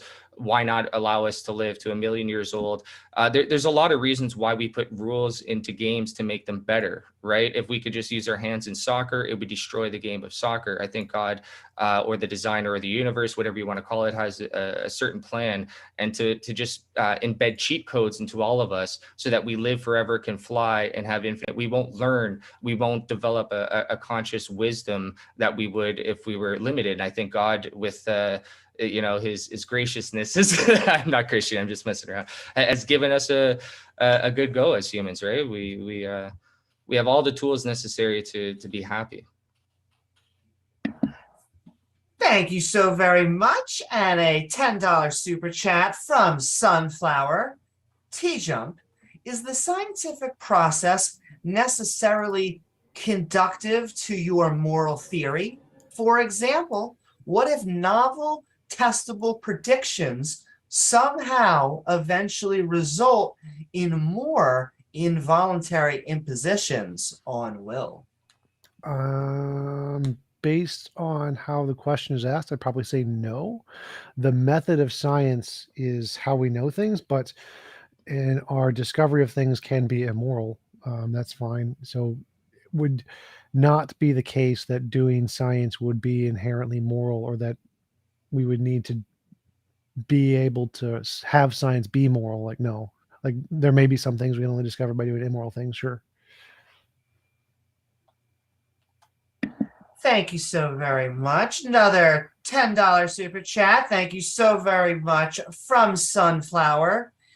TJump's rock analogy sucks because there's no incomprehensible paradox in the rock falling, but there is in the origin of matter, space, time, etc. There is an obvious paradox in one and not the other. That's literally irrelevant. So the only point of the rock analogy was to debunk his claim that being able to answer the why question adds evidence to one hypothesis. The whole point of the rock analogy is that there can be two options: a mind did it or a not mind did it. And so simply the fact that you posit a mind, you can imagine the mind has a motive, doesn't increase the probability a mind did it, because it could be a not mind. Like if a rock fell on somebody, it could have been pushed, or it could have fallen because of an avalanche. Simply the fact that you imagine somebody pushed it and that person may have a motive doesn't increase the probability that's what actually happened. Yeah, and that's just a very retarded way to look at the situation. The better way to look at it is if all things are equal and one side has a reason for something happening, the other side doesn't, can't explain the why. The one side has a stronger argument. And if we're talking about, how was something done, whether or not the universe was created. One side says, okay, we actually have a reason for, why the universe was created. God wanted there to be living things and for there to be life. Why did the universe create anything? Why did the quantum field decide to be, or why did whatever created the quantum field do what it did? There is no why explanation from a scientific standpoint. So one side has literally just proved that false. He just said the stupid thing I just disproved. Well, I'm going to adopt that stupid thing. Like, okay. If one side, say all things are equal, and one guy has a slightly better haircut than the other guy, you could say slightly better looking. So if all things are equal and one side has an explanation for the why and the other side doesn't, then that gives them, just within the vacuum of all things being equal, a slight point. It's a slight point. I'm not saying that the why question is a home winning argument just because God can explain why there's a universe, therefore he did it. I'm just saying that without God, there is no answer for why there is a universe. And you have no rebuttal. Baby stepped you through this before. Yeah, you think you did, but you're just looking at it from a wrong framing. This is my question. I get the final word. I baby stepped you through this before. If you have someone who was murdered from another person with a mind, and you see one person with a motive, that's evidence. If there's two possibilities, one is a murder and one is not murder, he just died of natural causes. What if somebody just died and you don't know if it was murder or natural causes, TJump? And the one side has motivation. There you go. And the other side has no natural cause. Let's say all things are equal. Both sides have no evidence at all, but one side has motive, the other side has nothing. There you go. All things being... Then it's not evidence. Yes, it is. No, it is evidence. Motivation is, oh my God. So dumb, dude. You're insane. The fact that someone may have a motive is a form of evidence. You are just wrong. The fact that someone may have a motive to kill someone, if they're in the middle of a desert and a rock was on them, the fact that they have a motive doesn't increase the probability that it's true that they murdered them. No, it actually slightly does. No, yes, it does. TJump. Me and you go on a camping trip, and a rock falls on your head. Do you not think me having, say, maybe motivation, like let's say you slept with my wife, do you not think that slightly increases the chances that maybe I did it over if that didn't happen? Of course it did. No, so you're just dumb and wrong. You're just dumb and wrong. And you think you're a lot smarter than what you are. You fucking moron. If someone went to the courtroom and said, I imagine that person did it, and that's the reason that this hypothesis is more likely, that person would be thrown out because they're a dumbass. Simply the fact that you can imagine someone answers the question when you don't know they exist, you don't know if they have a motive, you don't know if they have a brain, but you imagine they can answer. You imagine the person has a motive. You imagine the Snuffleupagus is an existing being and he pushed the rock. This is your argument for God. You imagine an imaginary being has existed. No, my argument is that science has no explanation for the why, and God does have an explanation for why. So what's the scientific explanation for why, TJump? You don't have one. This is my question. Guys, why is this your finish? What are you talking about? You had your closing. You had your closing. Mute him. I get an answer here. This is my question. I get the final word. Mute him. This is over. Well, just have your final word, TJump, and then we have Spice coming your way in the next question. This absolute dumbass moron doesn't understand that what he's saying is he has an imaginary Sky Daddy dumbass, and he has imagined the Sky Daddy has a mind and an intention, and the fact that he imagined him on its own, imagined he has an intention, adds evidence to a hypothesis. No, it doesn't, you fucking moron. It literally doesn't. The fact that you can imagine an imaginary being has an imaginary intention does not add evidence to a hypothesis over something did it with no intention. A $2 super chat from Franco in all caps says, oh, the Spice L jump. He's sending. Okay. Solid argument, bro. $5 super chat from the Legend Ribs. TJump. Your mod Scotty in Discord is a power-hungry, mean bully, but would you be willing to have another conversation with Ryan Dawson about, I think that says 911? 9/11. That was the joke. If you pay me. But yes. Another $5 super chat from the Legend Ribs. If not, no convo about 911, it seems, with Rye, would you talk with him about deism? I'd prefer that probably, but yeah, you just got to pay me. And all right, thank you so much for the super chats. Another $5 super chat from Franco. What reason do we have to believe there is such a thing as the supernatural? Because science can't give a satisfactory explanation for why there is something instead of nothing, or how there is something instead of nothing. So if there's only two doors we can open to find an explanation, science being door number one, if we can open that thoroughly and realize, okay, we're left with something just always existed with no cause, or there's infinite cause into the past, to me that's illogical. That doesn't satisfy my brain. I can literally think of, okay, well, what the first moment, what caused that? Okay, this caused that. Okay, and then what caused that? You just keep going. But with God, if God exists, we accept that he's beyond the natural sciences. God, by definition, is the only thing that can be. So therefore, it must be the explanation for why the universe is here. Thank you so very much. And another $5 super chat from the legend Rivs. David Talbot's Remembering the End of the World and the Fifth Kind's Why Are We Here explains God. Atheists need a DB perfect for their theory to work. DBPRCT. What? I have no idea what that means. David Talbot's Remembering the End of the World and the Fifth Kind's Why Are We Here explains God's, end quote. Atheists need, in all caps, DBPRCT for their theory to work. Best guess is, well, I think anybody can make up an explanation. Like atheists can make up an explanation, science can make up an explanation, anybody can make up an explanation, and they're equally good or better than theist explanations. It's like, I don't know why he thinks that people can't make shit up. Like anybody can make shit up. Just yes, people can make shit up. I totally agree. People can make shit up. Never said they couldn't. You kind of did.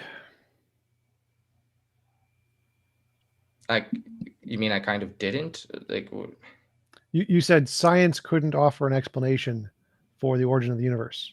Not a satisfactory one that is logical. It can be made up. Yeah, giant nose sneezed the universe out. Great. Yeah. So science can make up an explanation that's equivalent to yours.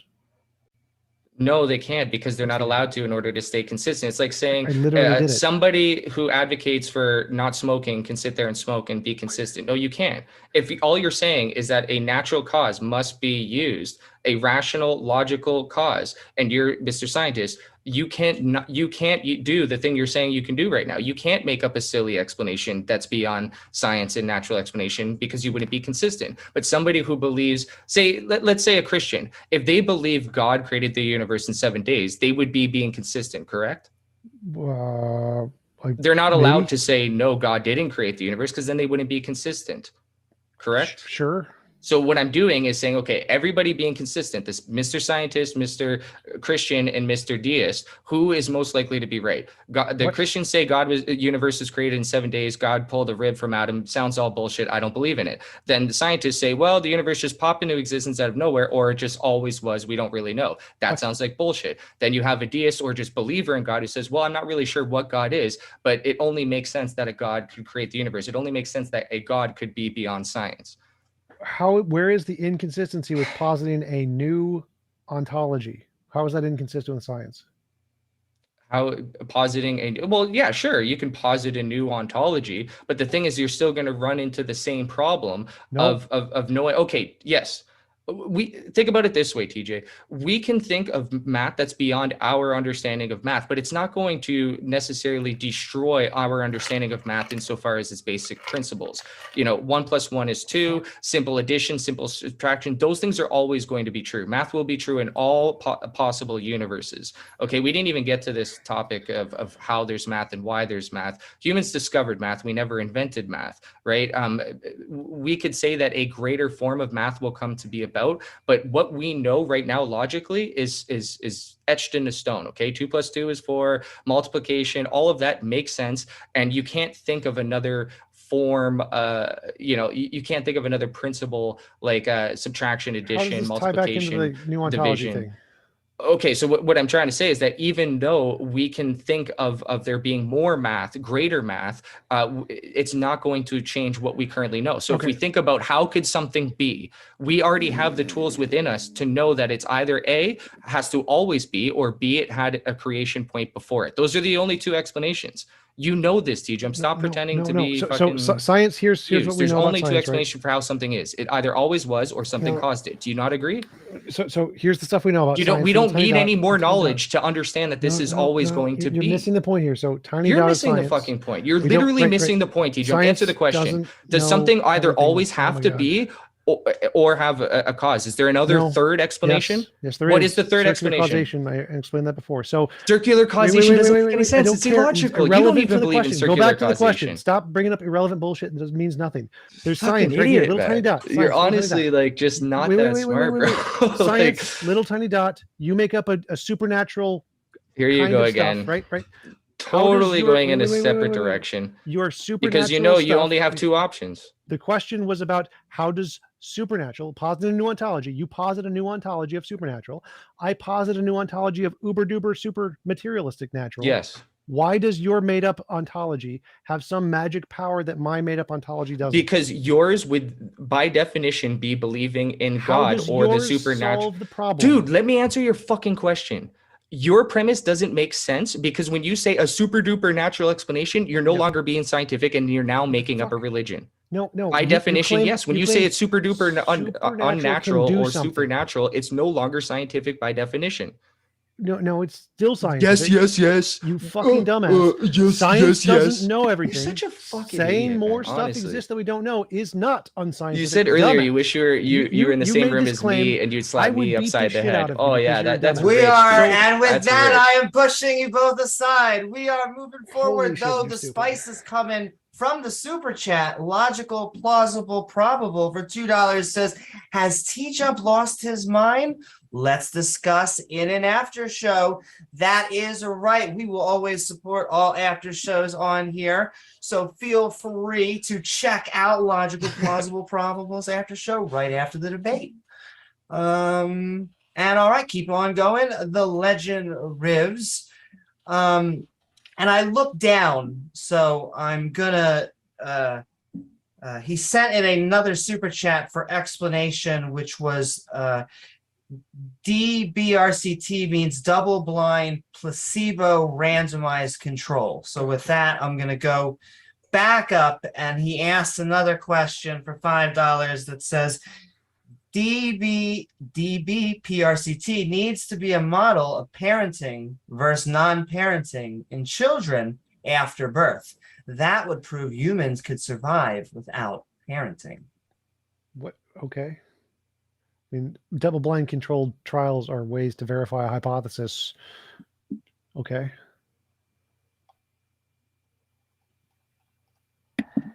Another $5 super chat from Franco. The lack of answer on our part doesn't mean no answer, so jumping to a supernatural explanation seems unfounded. It's the only other explanation. It literally is. I mean, this is something that a 13-year-old can grasp quite easily. The universe came to be in a very mechanistic type of way. You know, the same science that can be applied to, why there is plant life, anything like this can be applied to the origins of the universe. Or there's some magical entity that's beyond science called God. Right, I can even belittle my position, and it still basically is the only other option. Either there is a pure, raw, hard scientific explanation for why there is anything, or God did it. Those are the only two explanations. We could break down God and say, okay, it's a watered down Christian version, or it's a sexed up type of deist position, or we could whatever. It comes down to that. TJump likes to act like he's confused. What are you talking about? There's so many different positions. No, basically it's science or God did it. Really, better that's what tell all the philosophers, because they all say you're wrong. They'll actually say that I'm right, but they'll say that there can be a mixing of the two. What, TJump? Nope. Give me a third explanation that isn't a mixing of the two. One God could exist, and he did it in a scientific Mixing manner. of the two. Mixing No, of the no, two. no. That's what I believe in. One God exists and he did it in a No. scientific manner. You said That's literally what I believe. There's only two possibilities: either God did it or science did it. One, Yes, please give me a third there position. are Christians who believe in science, so they're the same. So there's not No. But both at the same time. Would they say that God requires a scientific explanation for how he was created? They would say no, he's beyond science, because literally, how could that make sense? God would just be an alien if there could be a scientific explanation for how he exists. He wouldn't actually be God, the creator of all, because there would be something before him that created him, therefore destroying the definition of what God actually is. No, Christians agree with me that God's a necessary being, and so it's easy to understand his explanation as his nature. Like, that's the thing. Why do you have to be so difficult? Christians don't believe there's a scientific explanation for how God came to be. You know this. Stop shaking your head like you're a fucking spaz retard. Just be a normal human being and agree to something that we both know is true. Christians do not believe there is a scientific explanation for how God came to be. They believe God uses science to create the universe. You fucking idiot. So dumb. No, you're actually dumb, and any Christian would believe would agree with energy. Oh my God. Yeah. You have a problem with past infinite because you think there is a time zero. There isn't. Infinity is a real thing. Physical qualities exhibit singular behavior, becoming infinite at the critical point. That's incorrect. If time is circular, that how did the circle get there? Right? We could just ask that question, right? Let's literally say, okay, time is circular. Everything is happening all at one time. There is no now and before and present. It's all just one. Okay, well, where did the circle of time come from? If time is linear, we can ask the question, where is the beginning point? And if time spirals off into different directions, we could still ask the question of where did it come from and where was its original point of spiraling from? Okay, we'll never get answers to those because science literally can't answer them because it requires a non-scientific explanation. There has to be something beyond these confines to explain how all of this came to be. A line going in one direction infinitely isn't a fucking circle. Learn basic geometry. Yes, you misunderstand what I'm saying then. Okay, what I'm saying, a line going forward is very different than a circle, absolutely. And in terms of the Big Bang and cause and effect, I keep going with that linear function. And what I argue is you cannot move infinitely into the past and have the past creating itself, because that would mean right now the universe is creating itself from the beginning moment. The whatever created the thing that created the thing that created the thing that created the universe, it right now is creating itself into the past, which doesn't make sense. Creating itself, infinite past, circle. Line. I can't see what you've written there. I don't know if it's creating itself is a circle, infinite past is a line. So where was the beginning point and how did the circle get there? Infinite past is a line. So the person who made a comment was about a line, not a circle. No circle. No circle. No creating itself. No circle. That's a circle. Yes. Okay. So we don't believe in a circle of time. Correct. So you believe in a linear form of time. Line. Yes. Yes. So it wasn't creating itself. Creating itself is a circle. No, but infinite regression into the past is also creating itself. No, so what? It's literally not. Literally, not what it means in any version of physics or philosophy. Literally, no. When we're talking about the origins of the universe and how there is something instead of nothing, if you're going to say that time exists infinitely into the past, then what that implies is that the origins of the universe is right now making itself up. No. And right now, that thing is making itself up. Yes, it is. Then you do not understand infinite time into the past. You've never thought about it. You understand that's nothing. linear. That's circle. Dude, okay, we're here at present, moving forward. The past is that way. If what you're saying is that the past always has continual explanations, that means the past has to be moving infinitely into the past, you fucking retard. No, idiot. So do a little bit more thinking about it, and you're going to have one more comment, because it was Ronnie's question, we have to let him have the final statement. So if you're not, either way, Ronnie, your final statement on the question. God is the only thing that can be beyond science or nature. God is the only thing that can be infinite. Time itself into the past cannot be. We cannot have infinite origin stories for why there is something instead of nothing. And we cannot have something that just always existed without an explanation. That's unscientific. God is allowed to be unscientific by definition. Thank you so very much for your answer. And for your question, Stupid Whore Energy, and a $5 question from Mr. Monster. Is God outside of the universe, or is God made of the universe? I would say that God is beyond our universe. Like, okay, so this is my personal position, right? I try to keep my personal beliefs out of the debate, but I believe we are all part of God. So kind of like a pantheist type of view. But I do believe there is a true God source. So like you could say, my hand is me. My hand is definitely part of Ronnie, but is it as much part of Ronnie as my brain? No. So what I would say is all the physical matter in the universe is part of God, but there is a God source that is more, actually God, like his brain, that is beyond this universe. It is the conscious realm, or the conscious part of God that we aren't necessarily one with. Other people do believe, other believers think we're all one with God and everything is equal. But to me, that doesn't make any sense. How could a picnic bench be as equally close to God as a human? How could, a human be one with God? It doesn't make any sense. But I think we are part of him. Thank you so very much. A $2 super chat, again, from Logical, Plausible, Probable.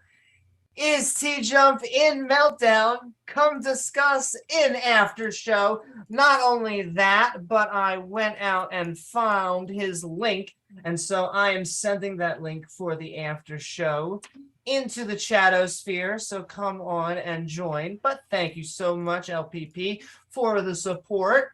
And with that, we are moving forward with $5 super chat from Mr. Monster.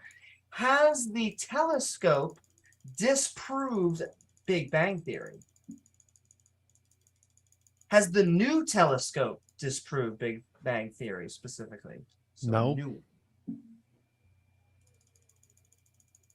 Okay, moving forward.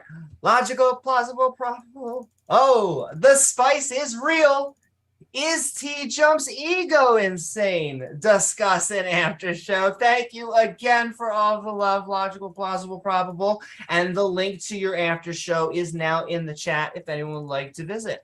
And if you ever want to host your own after show for one of our debates, feel free, and we will always support you right back.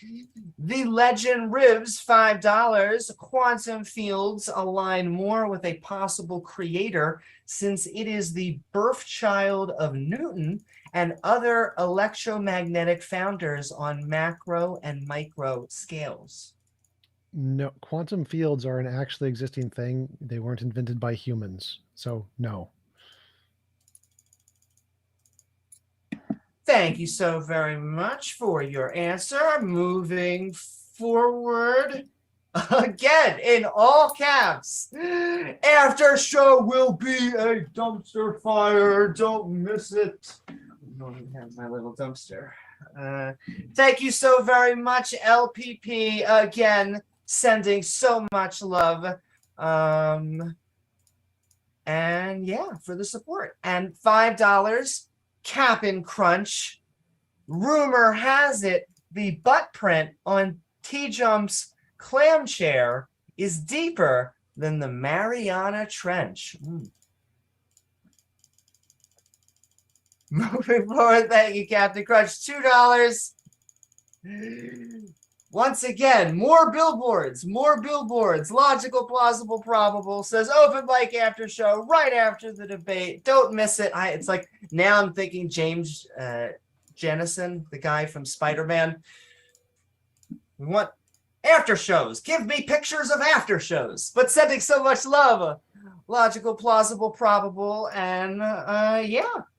Azira Schizophrenia for MYR for $20, sending so much love. Ronnie Cameron, in the present time, money is the most important thing.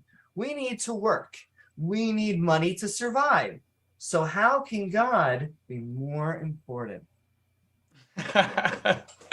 Well, I mean, you can pursue wealth and still believe in God, right? So it's kind of like a false dichotomy. But yeah, I think to say that either one isn't important you're either missing what's right in front of you, or you're missing what's up above. So I think you need to have kind of like a ground floor outlook on life. You know, you got to be able to pay your bills, you got to develop relationships, and be a functioning member of society. But if you don't ask the bigger questions, if you don't have a spiritual aspect of yourself, well, you're missing a view from a higher elevated point of consciousness. Thank you so very much for that answer. $5 super chat from a madman with a soapbox. God is a lazy solution to the problem of existence that has done far more harm to the world than good. Is this for me? I would assume so. Yeah, well, I'm not a religious person, but to defend religion, I would say that money and resources have been a much bigger cause of war. I personally believe that many of the rulers throughout the ancient worlds didn't actually even believe in the religions. They just used it as a way to kind of quell or control the masses. And, you know, obviously war can come from that. But yeah, religion certainly is responsible for a lot of wars. But in the last like couple hundred years, I think you'd be really hard pressed to say that religion has really been at the backbone of wars. It's been mostly economic and political, like social reasons. Thank you so very much. $5 from Anthony. TJump, why do you feel the need to threaten someone in the middle of a discussion? Your conduct sucked the life at what it could have been a great debate. Ooh, the spice is real. He said I wouldn't say it to his face. I said I would. So it wasn't a threat. I was just saying what would happen. Okay, it so could have to been a good clarify, debate because he's too stupid to understand. This is what happened. He threatened me. Then I said he wouldn't say it to my face. And then he said, yes, I would. He just tried to say, no, I never threatened him. He just pulled this thing out of his ass saying, oh, you wouldn't say this to my face. And then I said, yes. No, you literally said I'll slap you or I should slap you and upside the head or something like that. No, you said I wouldn't say it to your face. And I'd say, yes, I would. I'd gladly say it to your face and slap you upside the head. Okay, there you go. So you would say the thing to my face and you would slap me upside the head. So Sure. Yeah, so that's pretty much when the person comment, that's not a threat. No. Okay. I mean, I don't care. I would never call the police on you. You're too cute and adorable to possibly do that to. And plus I don't hit people who wear glasses. But yeah, like you did, and the way you conducted yourself was horrible. It really took away from a lot of the conversation. And trust me, I've had conversations with people who I do know aren't the smartest, but surprisingly, a lot of the times they have something of value to bring to the conversation. So even if you do feel that you're the intellectual superior, the fact that you feel the need to like dominate, attack, and be so immature, I really don't get it. It's because you were too stupid to actually listen to what I was saying. You say that to everybody, though, and you say that to Harvard grads, so nobody takes you seriously, man. Nope. You say that to Harvard grads. That's an accusation. So again, the reason Daniel, I called you the Muslim, a dumbass, the white apostate, you literally said that to him, and he has more credentials than... He is a dumbass. He's 100% dumbass. And the reason I called you grad? a dumbass was because you weren't listening to what I was saying and addressing the arguments. I gave you. What I'm trying to say is you call everybody a dumbass, so it means nothing to nobody. You constantly insult people, and it means nothing to nobody because you do that to everybody. When you say somebody's a fucking idiot, it means nothing. Nope, he insulted me. I get to respond. He insulted me. I get to respond. So the fucking dumbass. There are 700 videos. You can clearly see I don't insult everyone. The only people I insult are the ones who have their heads so far up their ass they won't listen to what I'm saying. I gave you a clear, concise explanation of every one of the arguments, and you had your head so far up your ass you didn't take the time to listen and address the points I made. You're a dumbass. That's why I called you a dumbass.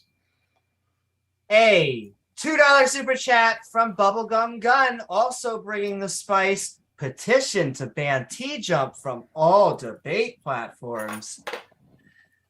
Can I comment on that? Well, I would say only if 10 seconds. See, the problem is that he would have to have the last word. Give us 10 seconds each. Want to have a word. 10 seconds each. So I think TJump used to be a lot better before. I guess maybe he started getting burnt out or bored. And now, if say he's debating somebody who has far less reputation, it's a win-tie scenario. If he beats me, he just ties. If he loses, I mean, that's horrible. He can't actually really win in these debates. So I kind of feel for him. I have to give TJump the last statement. It is for you. I don't care. Nothing he said was coherent. Okay. $5 super chat. Do you agree that God being able to do things people claim to have witnessed it to do doesn't mean it is capable of creating the whole of existence. Say that one more time. Absolutely. Yeah. Do you agree that God being able to do the things people claim to have witnessed it do doesn't mean it is capable of creating the whole of existence? I'm having a hard time understanding exactly what they're saying here. Because I don't believe in the fairy tales within religious, text or whatever, Christianity. How is it that I could believe God created the whole universe when I don't believe, maybe he took a rib from Adam and gave it to Eve? I think the workings of God are scientific. Like what TJump said earlier, there are plenty of Christians who believe God is scientific, absolutely. But no Christian nor myself would say that what comprised God, what made up God, has a scientific explanation. We would all say that no, God's origins is literally beyond science. He is the creator of science, essentially, is what we would say. So the fairy tales in the Bible, they're not scientific. They don't match up with what I see in the real world. So I don't think God just selected this one little point in time where he was going to do all this interaction, and then for the rest of humanity, he just backed off and said, you know what, that's enough. Just let them figure it out from here. Doesn't make any sense to me. Thank you so very much for that. Moving right along, $5 from the Legend Rivets. Also, thank you, Quana Upstate, for the last one. The Legend Rivets, $5, was just reminding us this is where the double-blind, placebo, randomized controlled trial came in. Thank you so very much. As well as a follow-up with that for $2. Thank you so very much to Livitz for the support. Thank you so very much. $2 super chat. Nikki in all caps is saying, Amy is awesome. I am sending that love right back to you. It has actually been a fantastic, fun debate. So I want to thank both of our debaters for all of their wonderful arguments and back and forth so far. And thank you, Nikki, for the support. And all right, the Christian Metalhead for $10.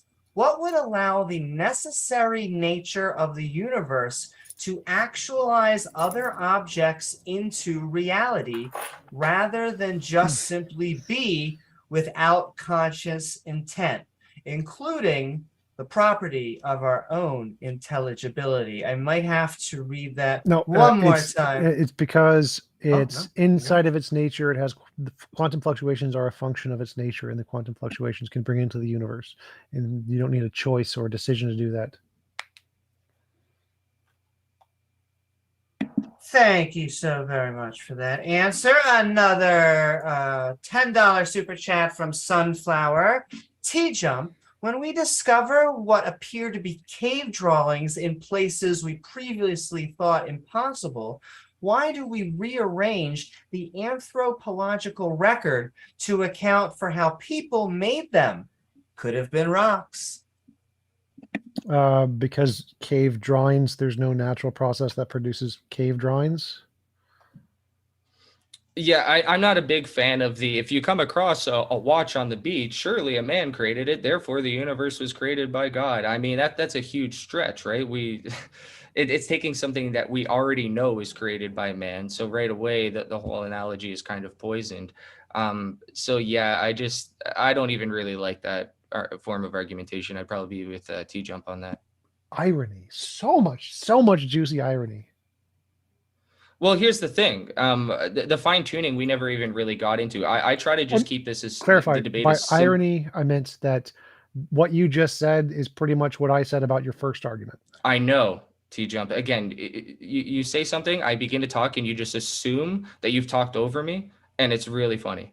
It's just hilarious at this point, because I was literally just about to address that with the whole, we didn't get into the whole fine tuning thing, because obviously you're going to say that, I'm saying the universe must be created by this thing.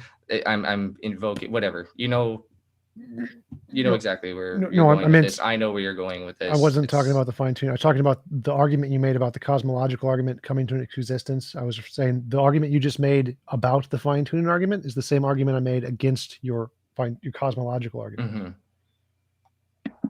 And I do want to just say that if you have chance now, this is the last time to get in a super chat. So I will read all of them, but because we value our interlocutors' time, we want to also let them have a fantastic night and thank them for being here. So get them in now. But we do want to keep on sending love out there, everyone on the interwebs having a good time with us. $2 super chat from Counterintuitive. Ronnie, how is that not a God of the Gaps argument? Well, I would argue it is a bit of a God of the Gaps argument, but I don't necessarily think that makes it a bad argument. I think the wisest people throughout time kind of looked at God this way. You know, all the scientists, I guess, pre-industrial revolution, Renaissance era, they all believed in God, yet they were all scientific thinking people. And so they would get to a certain point and they would say, okay, you know what? I think maybe this is where God comes into play. And then we push our understanding of the universe back a little bit, and we think we're at an origin point. So we say, okay, we think this is where God came into play, and then we keep pushing it further back. And it's very similar to what the atheist does, or the scientists say. They say, okay, well, we now believe in the Big Bang. What created the Big Bang? We don't know. Now we have a quantum field. Well, what created the quantum field? We don't know. Maybe we will. So it's a God of the gaps either way.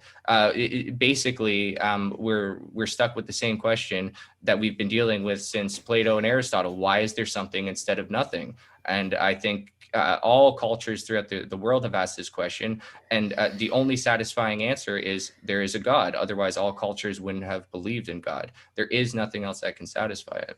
So in philosophy, a God of the gaps is more formally known as an argument from ignorance fallacy. You probably don't want to say it's a good argument. Listen, just because I can concede some ground and I understand where the other side is coming from, like, okay, that's a bit of a God of a gaps argument, yes. But you don't really do that with your arguments. You don't like to be an honest, good faith debater. So even when there's a point where you probably should say, yeah, okay, I got you, or I understand what you're saying, that is a bit of a problem. Nonetheless, you just right away try to make it seem like your opponent is a complete idiot for even suggesting something. That squinty face you do right there, that's your go-to thing. It's if you're an idiot. Like when I talk, no, you just never like to be, I guess, check my conversation in with good faith or well, at least late. No, because in the past you were like that, but something happened, and yeah, you're just a different. Check my conversation so yesterday with Tovia Singer. I'm like that too with non-morons. Like you're like that too with non-morons, so that you're just saying that's just how you are. No. I'm like what you mentioned. Like before, when I was nice and kind to smart people, I'm still like that with people who aren't morons. Like check my conversations like yesterday. Okay, people who, all right, yeah, sure. Non-morons, correct. $5 super chat from Franco. Isn't posing the supernatural God explanation as an origin that needs no explanation special pleading? No, because it's all about staying consistent with your belief system.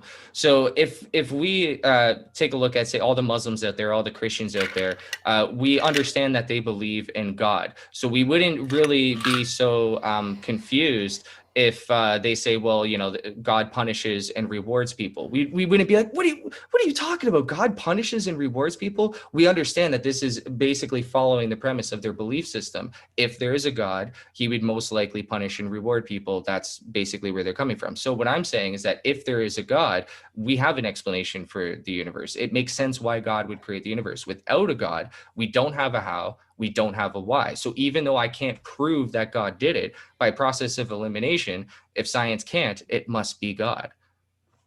That's special pleading. Well, I don't really care what it is. It's still staying consistent. You would have to say that, again, like we're talking about believing in God here, right? Somebody believes in something that can't be proven. Special pleading by definition is when they believe that thing is supernatural. So it's not a stretch to believe that there is going to be that type of supernatural response in their explanation. But the thing is, science can't use a supernatural explanation. So it's not like, hey, I'm allowing person A to punch person B in the face, but person B can't punch person A in the face. No. That's not what I'm doing at all. I'm exactly keeping each. Doing. No, see, that's the problem, because so it seems like you're saying nothing in the natural scientific world can explain the origin of everything, but the supernatural can. Therefore, the supernatural must be the only explanation. That's special pleading.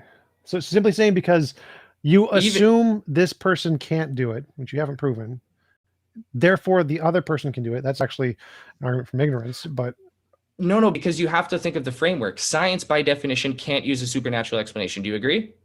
No. Science can use a supernatural explanation. Yes. See, this is what I mean with your obtuseness. Just be fucking real and answer a thing we both agree on. Science can't use a supernatural explanation. It can. Yes or no? Literally, there are papers about science, scientific papers about. Oh my god, man!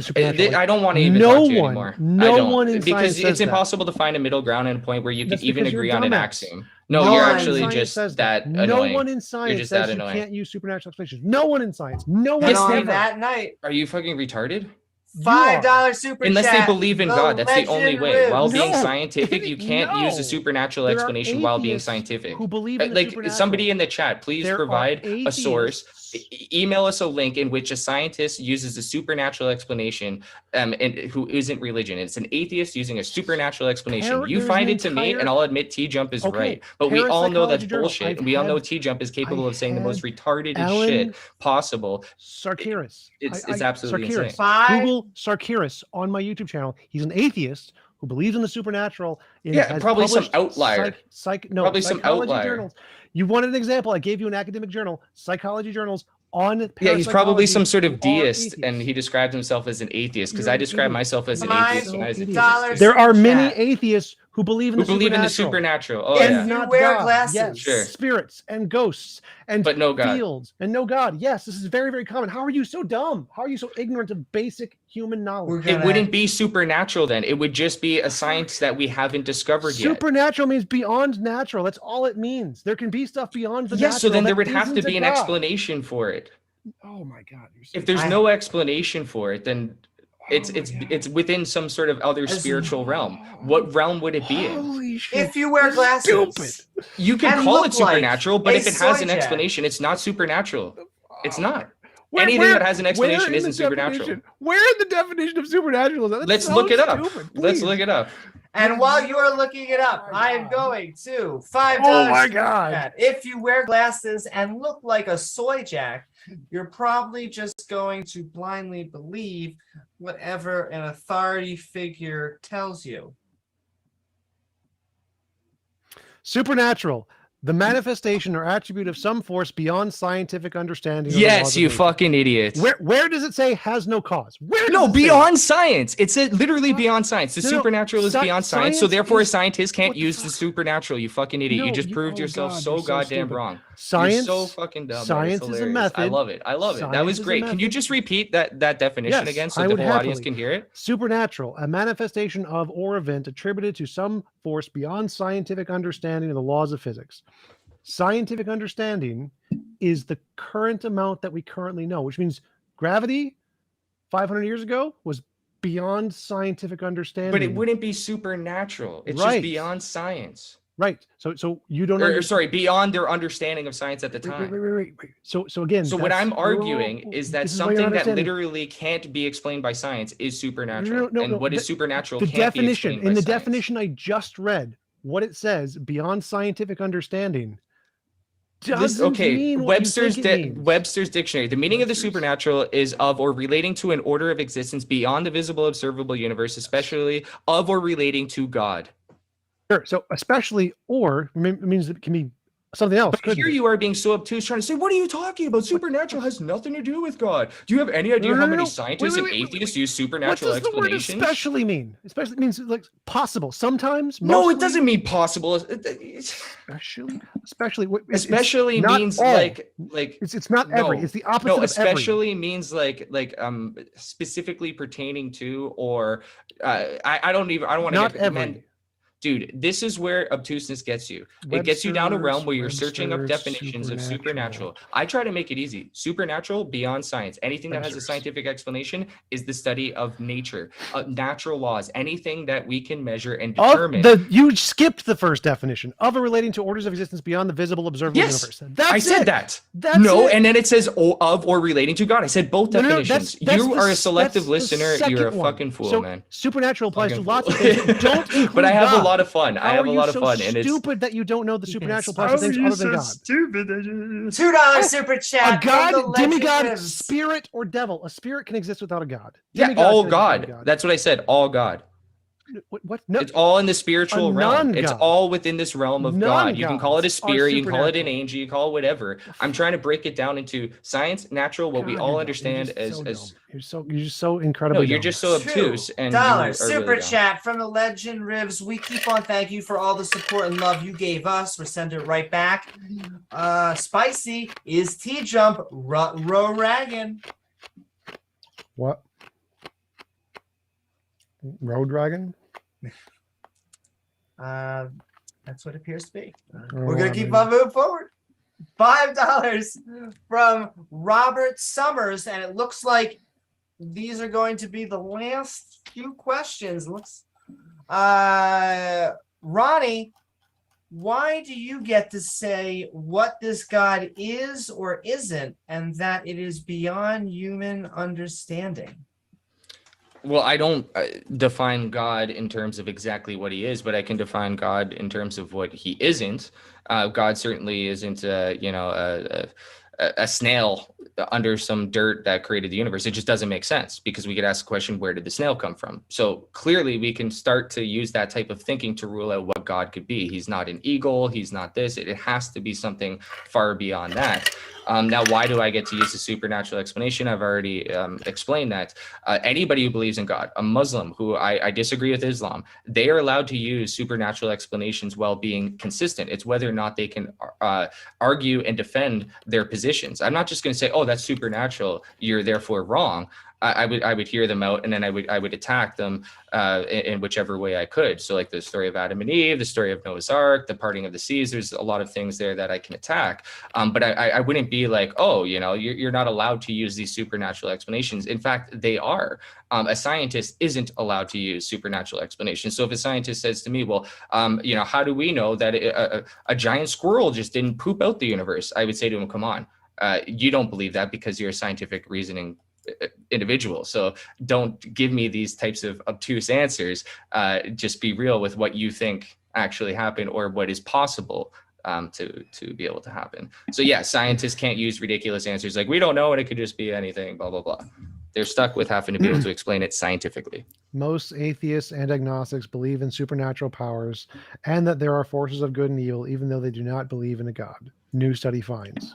Okay, so we're in the realm of semantics. So I will define supernatural as being of God or pertaining to a godly realm. If you define supernatural as being, say, UFOs, or a lot of people would say Bigfoot is supernatural. No, those things aren't supernatural. No one says those are supernatural. Supernatural is a force outside of the natural universe. That's what it means. Beyond supernatural nature, beyond the natural. And I would describe. Ronnie, you have the last, because it was your question, you have the last word. Yeah, I would say that anything that is beyond the universe, and not just part of another dimension or part of another multiverse. I'm saying something that is literally beyond scientific testing. We can't get to it. It's like a person in a video game trying to explore our universe. It's in this digital realm. It literally can't get out here. It's in this totally different thing. That's what I define as the supernatural, because if we do find something that's in, say, a different realm, like even Stranger Things, that wouldn't be supernatural because it could all be explained scientifically. Nowhere in Stranger Things do they say there's God or heaven or hell. It's all just a different dimension, which obviously would have its own scientific principles and all of that. So at some point we would no longer call it supernatural. It would now be called natural. True supernatural is beyond nature, not just our current understanding of it, but eternally beyond nature. So when he describes, gravity used to be this supernatural force. No, it was just a natural force that was beyond our current understanding. Supernatural would be something like an angel, something like God, something that is just beyond any sort of scientific rationale. Yeah, like the Elysian field. Can you explain that? It's the place where people go when they die, in different religions that have no gods. Like there's fields that are there, like Buddhism has no God. There's just a field of consciousness that's there outside of the physical world. It's supernatural. There are supernatural hypotheses, no gods. It's very, very simple. I think Buddhism does have a problem with the explaining origins and getting into the real nitty gritty. People believe in supernatural things that don't include a god, that are outside of the natural, completely like. Yeah, but I think even Buddhists would, when you press them, they do believe in some sort of God force. They just define God differently. He's not a person. He's more of a force, and that's actually how I view God. I don't view God as necessarily a person pulling levers. God is more of like a force, and Buddhists do believe in this spiritual type of force, which could be called God. It's just semantics at that point. If it's not conscious, it's not God. No, not necessarily true. It could be a God force. It could be more like a program, which it doesn't necessarily have its own sense of itself. And then $5. Look at that is face. going to be. Like, how is Just that different stop from doing a that, man. quantum It's not field? good for you. It's not good for anybody. How Like, is just that you're hurting different yourself. from a quantum field? Like, what is the difference between what you just said and quantum field? Because the quantum field would have no intentions. A spiritual force, which is kind of like angelic in nature, which has some sort of will, it doesn't necessarily have to be conscious of itself or aware of itself. You can have intentions without being conscious? Let's not get it twisted. I do believe that God is conscious of itself, but I can stretch the definition of God, and most people can, to the point where Buddhists do believe in a God force. And I've talked to many Buddhists. How can a force have intentions if it's not conscious? If you have to have intentions, you have to be conscious. No, it could be consciousness, but not like, okay, so you know how philosophers talk about what it's like to be love instead of to love, or to be the admirer of love? Like, to actually be love itself is to be beyond the loved or the person loving. If you haven't heard this, well, I mean, that's a thing in philosophy. Love doesn't have intentions. And then last statement, because it was you, Ronnie, your question. So if you would like to. Oh, a question for me? Oh, no. Last statement, if you want to have a period on there. Oh, I kind of lost sight of the original. That's okay. We and I will layers. say, we have these two from Stupid Horror Energy and a last one from the Christian Metalhead. And then that is going to be it, folks. So if you send one in, we appreciate the support. But like I was saying, we have just enjoyed our interlocutors' time. $5 from Stupid Horror Energy. Hey, Ronnie. I asked basic cosmological questions that you couldn't answer. Pick another hobby. Ooh, spicy. Okay, well, I mean, I don't know what cosmological question he could have asked. Like, somebody right now could ask me, what is the exact rate that the universe is expanding? You know, define specifically the strong and weak forces. It doesn't matter. I don't need to know those things, right? So people use these tactics where they're more knowledgeable in a certain field or a certain area of study, and they use all this jargon to try to trip you up. But what we're talking about is actually quite simple. How does something come from nothing, or how does something just always exist? Do we have eternal, infinite answers into the past that resort to, an infinite series of the same thing? This created that created this created, and it just never stops? No, that doesn't make sense. There has to be an original point. So that's really all we're debating here. Did God create the universe, or did the universe just spring into existence? We did kind of push over some fine-tuning aspects. We didn't talk about math or consciousness really, but maybe at the end, towards the end, I don't know if I can ask TJ a question. Why do you think math exists, or how do you think math exists? Math is a language invented by humans to describe the fundamental nature of reality. Math was never invented; it was discovered. No, it wasn't. The language of math. Stanford Encyclopedia. Not the language, math itself. Math, there is no math itself. Math is, if you just go to Stanford Encyclopedia of Philosophy, classical logic, first sentence, math and logic are formal languages with a system of semantics. It's the first, everyone knows this. Doesn't matter. Back in the snow, in say caveman days, if you have one apple and then you take another apple, do you have two apples? Yes. And that would be true even if no one was there to understand that, correct? Yes. Okay, so math exists regardless of our ability to identify it. So if I said dinosaurs existed before humans, is that sentence true? Don't pivot. Just pivot. Well, I mean, I just want to agree, like for us to agree with something without it being so conflictive, so we can move on to the Let's- juicier parts. let's- So if I say to you, do you think math was discovered or invented? You say, no, it was invented. Then I basically prove how it was discovered. Now you're just pivoting on to a No. different point. You'd No, no. appreciate the fact that yes, math was discovered. It was never invented by humans. So my It's discovered question by right there humans. is, it proves If you an wrong. alien race got that or uses the same math that we have, even music, we don't invent this, we discover the skills. So the reason I asked that question was because it disproves everything you just said. It says, like, your argument was that because math is true before we discovered it, therefore math must not be invented. But guess what? English sentences, like the sentence "dinosaurs existed before humans," Fool, man. that sentence Did was math true. exist in the dinosaur ages? Wait. When dinosaur- Stop.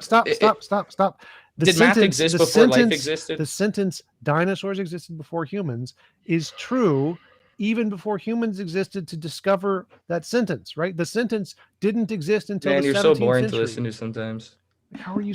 I'm trying to explain this to help you. I Not don't be a care dumbass. about this stupid. What you're doing a Vosh argument right now. Well, technically, no, water doesn't even really. We don't even know what water is because in Mexico they call it agua. That's essentially what you're doing, dude.